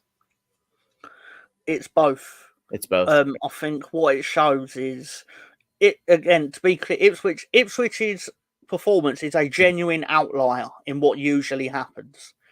But generally, the three that go down are going to occupy three. Well, no, actually, it's factually true. The three that go down will occupy 3 of the 4 spots, the top 4. Generally speaking, is what should happen. And then usually, one of those spots the spare spot will be occupied by the team that probably went down 2 years ago but didn't get promoted, because they still get a bit of money from the Premier League. It's like Huddersfield fell off like drastically when they got relegated. Yeah. It can happen, Yeah. I guess. But They did not spend their Premier League money well when they were in the Premier League, and especially when they got relegated. Neither did Stoke, because Stoke were massive favourites to come back up immediately, and because they still had like Premier League players, and then Leeds turned them over in the first game, and they just fell off like a cliff. It's our fault, because we just showed them, oh, you're not going to have your own way down here. And I think that is hard, like, right? Because that's the thing that people don't think about when you go down. Like, you're cutting people's wages. People, like, it's hard to play at that top level and to go down to the next level. It's like recreating that hunger, right? Like, and it's the thing too. Like, unless you got someone that grew up with the club, players wise, like they'll just try to go find another club to go play at, because it's. That's exactly right. And I bet it was different back in the day, right? Like when I say back in the day, I'm talking 60s, 70s and stuff like that. When it wasn't the Premier League, when it was the first division and teams went down, and there was more of like, I bet the second division games were just crazy because guys are trying to get back up there.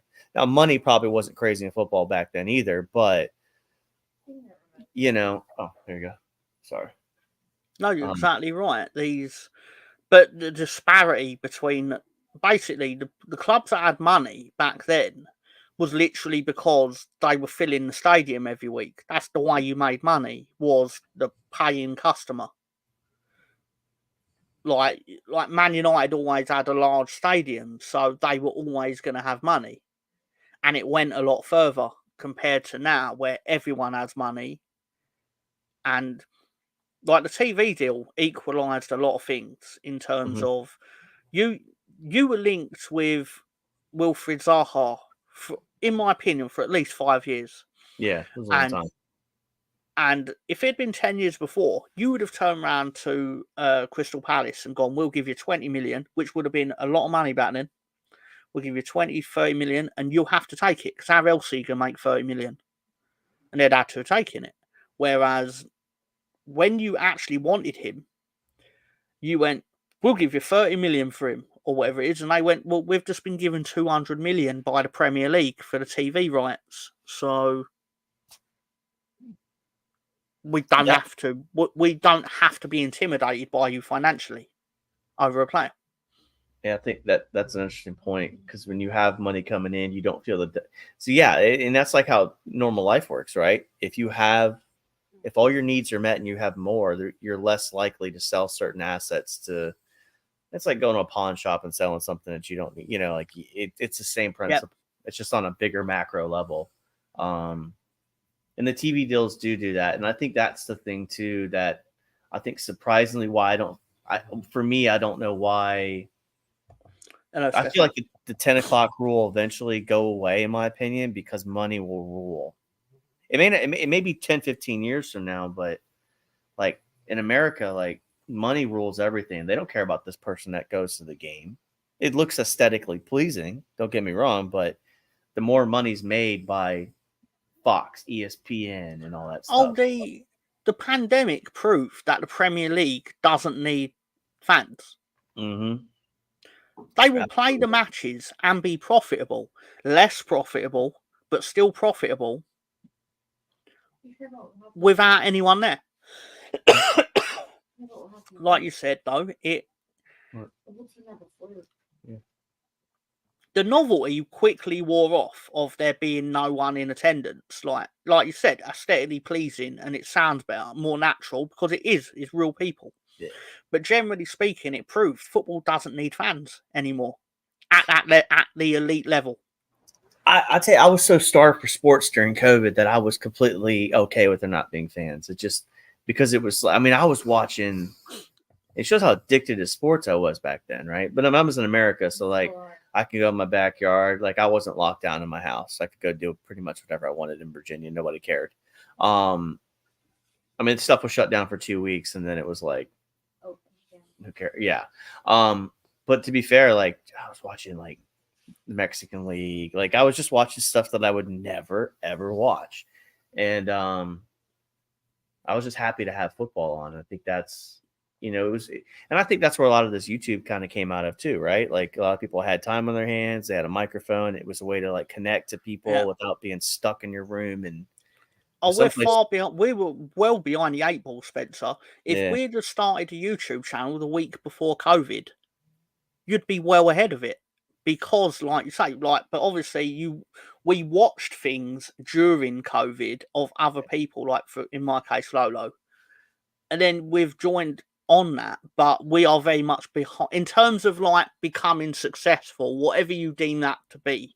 But in terms of like what AFTV would deem successful, well behind it, like because now everyone and their aunt has a YouTube channel. So if you're doing it for that specific reason, you're in it for the wrong reason because you're never gonna because everyone's already gonna be watching the thing that is actually successful. That is by that metric. In my opinion, like for example, my wrestling channel, I believe that is successful purely because people do turn up to watch it, and most of them don't even like wrestling. But they hopefully enjoy the nonsense that happens within that. And there are people that have popped up that I've never seen in my life. And they'll make a comment like, oh, Tony's talking shit about wrestling or whatever. I'm like, to me, that is success. Because there's someone that I've never met in my life. I've never seen on a YouTube stream, like for example, in Gary's YouTube or whatever. But they've seen something that I've created and they've watched it. Whether they come back or not, I don't know. Like, I wouldn't come back because I know Tony. But the you know what I mean. But I know exactly what you mean. It was a lifeline. YouTube and my cat. Yeah, I completely get it. The Clemson men's soccer team played in the quarterfinals of the College Cup tonight against Stanford at 6. So I'll probably be checking that out tonight. What you got going on for the rest of the day, Tom, out of curiosity? I'm going to be tell a lie. What I'm going to do is I'm going to get my Chinese. Then I'm going to prep for the Leeds show tomorrow, I suppose. So like I've got to basically pull off the screenshots and stuff of the Leeds goals and the Middlesbrough goal, and far more effort than I probably actually should put in. But I'm stubborn. I think that's the why. Like for me, like I know I reached out to you about the StreamYard stuff, and this is the last day for the deal. It's $100 for the year, but I don't stream enough to do the outside of the free. Do you know what I mean? Yeah. I was going to say it to you. I was going to say, in my opinion, that's a waste of money for you specifically because most of your YouTubing activity is on other people's shows. Yeah, I mean it's hard, and that's the thing too. So I work 2 jobs, and it's like it's hard to really put the time in to do quality. I've done some NFL stuff, but it was hard to keep up with it. It was just hard, and I don't want to put crap out there. So that's really, but I mean, honestly, and honestly, like to be fair, like there's Bronco fans I know that I could reach out to and be like, hey man, do you want to come on? And there's a couple people I know that would definitely do it. It becomes a time where I'm doing stuff with you guys, and then I do stuff with Gooner Gathering, which is always fun. Ryan asked me occasionally to come on. So by the time it's time for me to do something, it's like, I'm going to sit here and watch YouTube and do nothing for an hour. Yeah. That's why I try and do nothing on a Thursday because that's my basically, if people message me on Thursday, they're probably not going to get a response. And however rude that sounds, it's factually true because that's basically my day where it's the day after the wrestling show. So, because I do the prep for the wrestling show all through the week because of the various wrestling shows. Yeah. So, Thursday's the one day where there's not a WWE show. I've not got a podcast to do. And I just want to do nothing basically, and I do my NFL bet because obviously the Thursday night game, and I don't think I won this week, but the Cowboys did not cover the spread. Are you? Oh, so you're doing against the spread? You don't do the money line? Nah. Pointless. I mean, I'd win a lot more because of how much. Because you very rarely get like an outsider in the NFL, but spread's what makes it interesting. The thing with the NFL though is anybody can win at any given day. Like that is 100%. I know that sounds cliche and horrible. Literally a movie. It's true though. Like, I mean, I didn't expect the Cowboys to be tight with the Seahawks on Thursday night. I expected it to be a 2-touchdown spread, but it was within 6. So, you know, I think the day the Broncos beat the Chiefs were 9.5-point favorites, and the Broncos beat them outright. So it's hit or miss. I don't really gamble too much, but I only do £1 per game. Yeah, generally fair. It balances out. So like, come all so what is it? I have what I call Money Day on February, the day after the Super Bowl, where I basically walk into the bookie with my like 20 weeks of tickets from the NFL, and I'm like, give me my 300 quid or whatever it is, because generally I'll lose and win, lose, whatever, and it makes me feel like a big Vegas man, even though it's quite obviously not the case. Yeah, we got a casino that's in this town over. We don't go to it, but you can do sports book on your phone here. So, which is, you know, it makes it interesting. Like you can gamble on like the 3rd division of Spanish basketball if you want. Oh yeah. It seems super degenerative, but it's like, yeah. I'm gonna bet on this Romanian football match here. I have no idea what's going on, but people do it. I do kind of draw the line at that though. I'm very like, I don't have an internet betting account. First, for me to gamble on something, it's got to be worth leaving the house for to go into a betting shop. Because again, like you're right, like I would, if I had access to that on my phone, it'd be really dangerous, and not in the way like I wouldn't like put £1,000 on anything. It'd be the silly bets. Like I'd do £1 on like Romanian 2nd division, as you said. Yeah. But that's that's a waste of £1. Yeah. In my and that will add up, because then tomorrow I'll do a silly bet on Belarusian 1st division or whatever, and I'm like, no, it's got to be worth me leaving the house for, and that's it. Yeah, I get that completely. I leave my house, I do my NFL bet. Well, on the machine, I'll pick every game or whatever, and that's it. And partly that gets me out of the house as well. But other than that, Stefan says, see what Leeds won again today, as did Ipswich. I think we're both going to be up there come April, May. My favourite part of that is how he casually goes, see Leeds won again. Like he wasn't like he is like, he's not bloody, what's the word, refreshing the lead score every 20 seconds. Like I've seen more of Ipswich in the last 4 months than I probably have in the last 25 years. I am sick of the sight of them. But at the same time, I'm always like, what's Ipswich doing? What's the Ipswich like? I almost look at their score more than the lead scores. But well, that's very kind of you to say, Stefan. That show's quite funny. I hope it is. Wife says she wants to get Chinese food today. You should. Yeah, I was thinking about it. We went out to dinner last night. So no one in my life has ever said the words, I'm going to get Chinese, and then gone a day later, I shouldn't have got that Chinese. It was terrible. It never happens. I regret it. No, never. Yeah. Whoever regrets getting Chinese food, even if it goes cold and you eat it the next day, it's almost better. Yeah. I mean, it's we'll probably, I think we may go out and get something as opposed to having it delivered. What? I am, Stefan. That's factually true. I am obsessed with Ipswich. I'll say Ipswich does have a pretty cool badge. I'll give them that. But outside of that, I know literally nothing about Ipswich. So. Don't say that, because he'll start rattling off their history. I'm just being honest. I mean, it's Ipswich Town. What's that mean? See? She said, what's that mean? What is it? It's a team club. One of the funniest things about Ipswich is the time Marcelo Bielsa, the Leeds manager, tried to say their name, and because he had the translator, but because he's Bielsa, instead of getting the translator to just speak for him, he would ask the translator to tell him how to say it in English.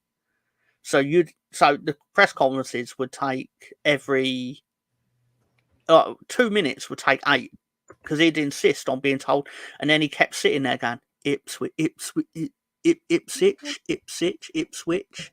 Oh, it's brilliant. Couldn't believe it. It was torturous, but hilarious. But the 2 most successful English managers. Didn't say anything. Of course I did. Yeah, that is actually factually true, but You have no clue about Ipswich Town. That's not anything You inaccurate. didn't know what it was either. I absolutely know what it is. Sure. I think she's going to attack me. Well, at least we're still on video. Well, I have Google. And I have Tom. Tom just told me. If you don't see me on Monday, you know what happened. I just saw my wife. So I could. I'm just being honest. I was like, okay, he's talking about me. well, I'm going to disappear to get my dinner. That's fair. So, but I would like to thank Spencer for hopping on earlier than he planned. It's very kind of him. Yeah, I saw that you were alone, Tom, and I was like, you know what? Let me go hang out with him for a little bit. And I got sick of rattling off the football scores on the thing I was sitting again. Oh, I appreciate it, Russ. Russ will put out a search party for me. I appreciate that. I really do. I don't want to die. But what part he isn't telling you is that will double up as him walking his dog. That's fair. I mean, if he's doing his effort, I mean, it's like all he has to do is put hashtag find Spencer, and he's done something, right? That's what people think. Oh, it's more than fair. Absolutely more than fair. But I just thought I'd say the quiet part loud and not just the loud part loud or whatever. Anyway, and I love this description. Look it up at Bronco's wife. That should be your name now. Should be your name now, Holly. Should be Bronco's wife. It's yeah. So I mean, it's. I should be at Broncos. I'll say this much. She likes to watch these murder mysteries, so I'm curious if she's looking for an interesting way to get rid of me. No, I've heard your jail stories. I'm good. The answer to that is lie, by the way. Just dissolve the body in lie. Yeah, and don't tell anybody. Yeah. Yeah, but no, you enjoy the rest of your day. Like I said, I feel Gary. I'll be fair. It's as bad as it sounds. If Gary and you would have been on, I might have just sat and watched Arsenal game and then hopped on at halftime. But I didn't want you to do it alone, and it was fun. I had a good time. So it was fun. It was fun. You know. I'll give you that. But all our teams won, which is also a bonus. Absolutely. And unfortunately, Stefan's team also won. So you got NFL bets for tomorrow. Who you got? Who'd you bet on? I will. Let me find it. Specifically, the Denver game. Out of curiosity. I went with the Texans. That I do know because I checked it during the game. 2.5 points, I think, is the line. Yeah, I can just bear me a second. I can tell you what I picked. We're gonna win. See. I didn't went. I try to avoid the ones where like it's +8 and stuff because I like when it's 0.5. I like either winning or losing. I hate the push. Yeah, winds me up. Houston is a 3-point favorite. I went Titans. Mm-hmm. Chargers over the Patriots with the spread. I went Lions over the Saints. Falcons also with the minus, and Steelers. Cardinals plus. I took the 5.5. Oh, so you got the Cardinals covering. Yeah. I mean, it's possible. Steelers have done a lot of one possession games. That's very possible. Steelers are just a team that like they're winning, but like they don't like the record doesn't really tell the true story. That's the Yeah. Steelers, in my opinion. I'm still picking them to win that Yeah. game. Though. No, I think they'll win it. I just don't think they'll win it by a touchdown. I think it'll Yeah. be like a late field goal or something like that. It's going to get them I think over the line. I think that's a good bet. I've gone absolutely. Dolphins, though, to destroy the Commanders. Yeah, I could see that. Obviously, I actually think like Denver are doing well, but I'm basically backing CJ Stroud to have a good afternoon more than Russ to have a bad afternoon. Let's just say. So I could entirely be wrong. So there's a pot so I have the Broncos finishing the year up 10-7, which is crazy because I got to go back and remember that previous show I did. I go back and look and see how that I have all that stuff saved, but Texans would have been one of the games I'd have them losing, given what's left on the schedule. Yeah. I've gone Buccaneers to cover. Yeah, Panthers are horrible. Yeah. Also, I've gone with the Browns, and I find that again. I think it's just going to be close. So it was more. I took the 3.5 points. Oh, so you got the Rams winning, but the Browns covering. I think that's going to be another like field goal game, which they covered the spread. That's within. I've got the Eagles as well. I took the Eagles +3 at home.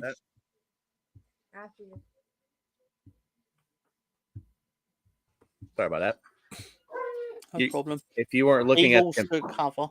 If you were looking at the screen, Elway just knocked the computer on the ground. So Elway does things like that. It'll make a perfect YouTube short if Gary wants to do it. Timestamp it. So you were at Browns Rams. The only issue about the Browns is Joe Flacco's playing, and I think he's trash. But that's a different story. As much as I don't want this to happen, I've gone with the Chiefs to destroy the Packers. But, possibly. Yeah. And you had the Eagles and the 49ers, or did you abstain from that game? Oh, no, I took the Eagles. Yeah, I think that's probably I never not pick. I just try and I prefer it when it gives me the option of a like 3.5, 2.5, because I hate getting the push. But sometimes the machine doesn't actually give me that.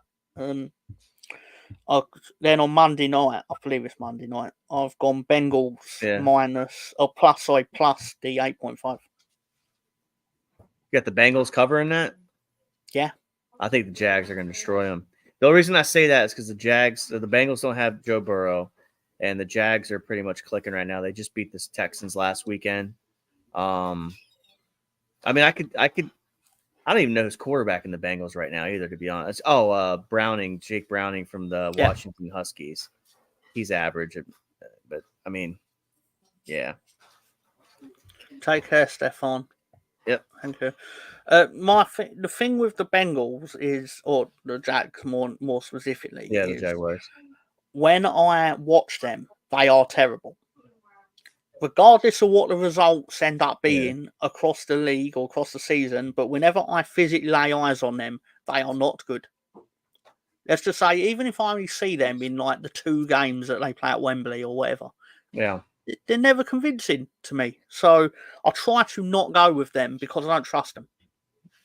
I understand that. This team's the first seed in the AFC this year. I think they're turning the corner. So I think, but I understand the history of the Jaguars does not lend you to give faith in them. I completely understand that. But this plus deep down, it's for £1. So even if I'm wrong, I'm wrong. Yeah, and that's the thing with that. Like that game specifically. What was the line on that one again? I believe I got 8.5. Wow, that's a huge line. I could be wrong, but I believe that's what I got. I'd have to go through the actual ticket. Yeah, it's 8.5 right now. Kansas City is a 6-point favorite. San Francisco is a 3-point favorite over Philly. How about that? I didn't realize that. No, I still went with Eagles though, more because of the home advantage. And that's who I'll probably end up picking. So that was more Like I say, I enjoy watching it. Like when I Yeah. get a chance to. It was partly my etymology with the NFL was watching the Super Bowl on the BBC. Yeah. And then I bought I think it was so it would have been 2008 going into 2009. Yeah. Could be wrong. And then I bought Madden 09 Mhm. on it had been on PlayStation 3 at the time. Yeah. And the first team that I just created myself on the game, and the team that drafted Mhm. me was the Green Bay Packers. So I was like, oh, okay, I guess I'm a Packer. I mean, there's nothing wrong. Like that's, I don't know, man. Sports games, it's kind of funny. Like I still play a lot of sports games. I know some people really don't like them. A lot of my friends are not really into them, but I mean, I still play FIFA, NBA, Madden, all that stuff. And I'm 37, so I can't. I got to make the Broncos win something real. You know, in a video game every once. You know what I mean? Like that's kind of and that's where the FIFA thing came, right? Just I randomly picked Plymouth when I was deployed, and I just messed with Plymouth, and I played way many hours with Plymouth Argyle than I should have.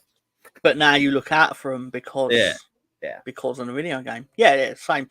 Like I was gonna say same with Boston Celtics, but it's not actually true. The main reason I like the Boston Celtics is because I'm the NBA used to be live on channel here called Channel 5, and they basically were not. Channel 5 was most known in England on Friday nights. It would show softcore porn, but on Monday night they would show the NFL game. On Tuesday night you would get the NBA. Mm-hmm. On I think it was Wednesday you would get baseball or hockey, and then on the Thursday it'd be the reverse. And basically it became known as like secretly like the best channel on TV because although that went on through the night, before that they had all the CSIs. They basically had all like the Grey's Anatomy. I didn't watch it, but it was one of these channels where it was like it has the reputation that it shows softcore porn, but really it's actually quite good. The other stuff they show and the softcore porn.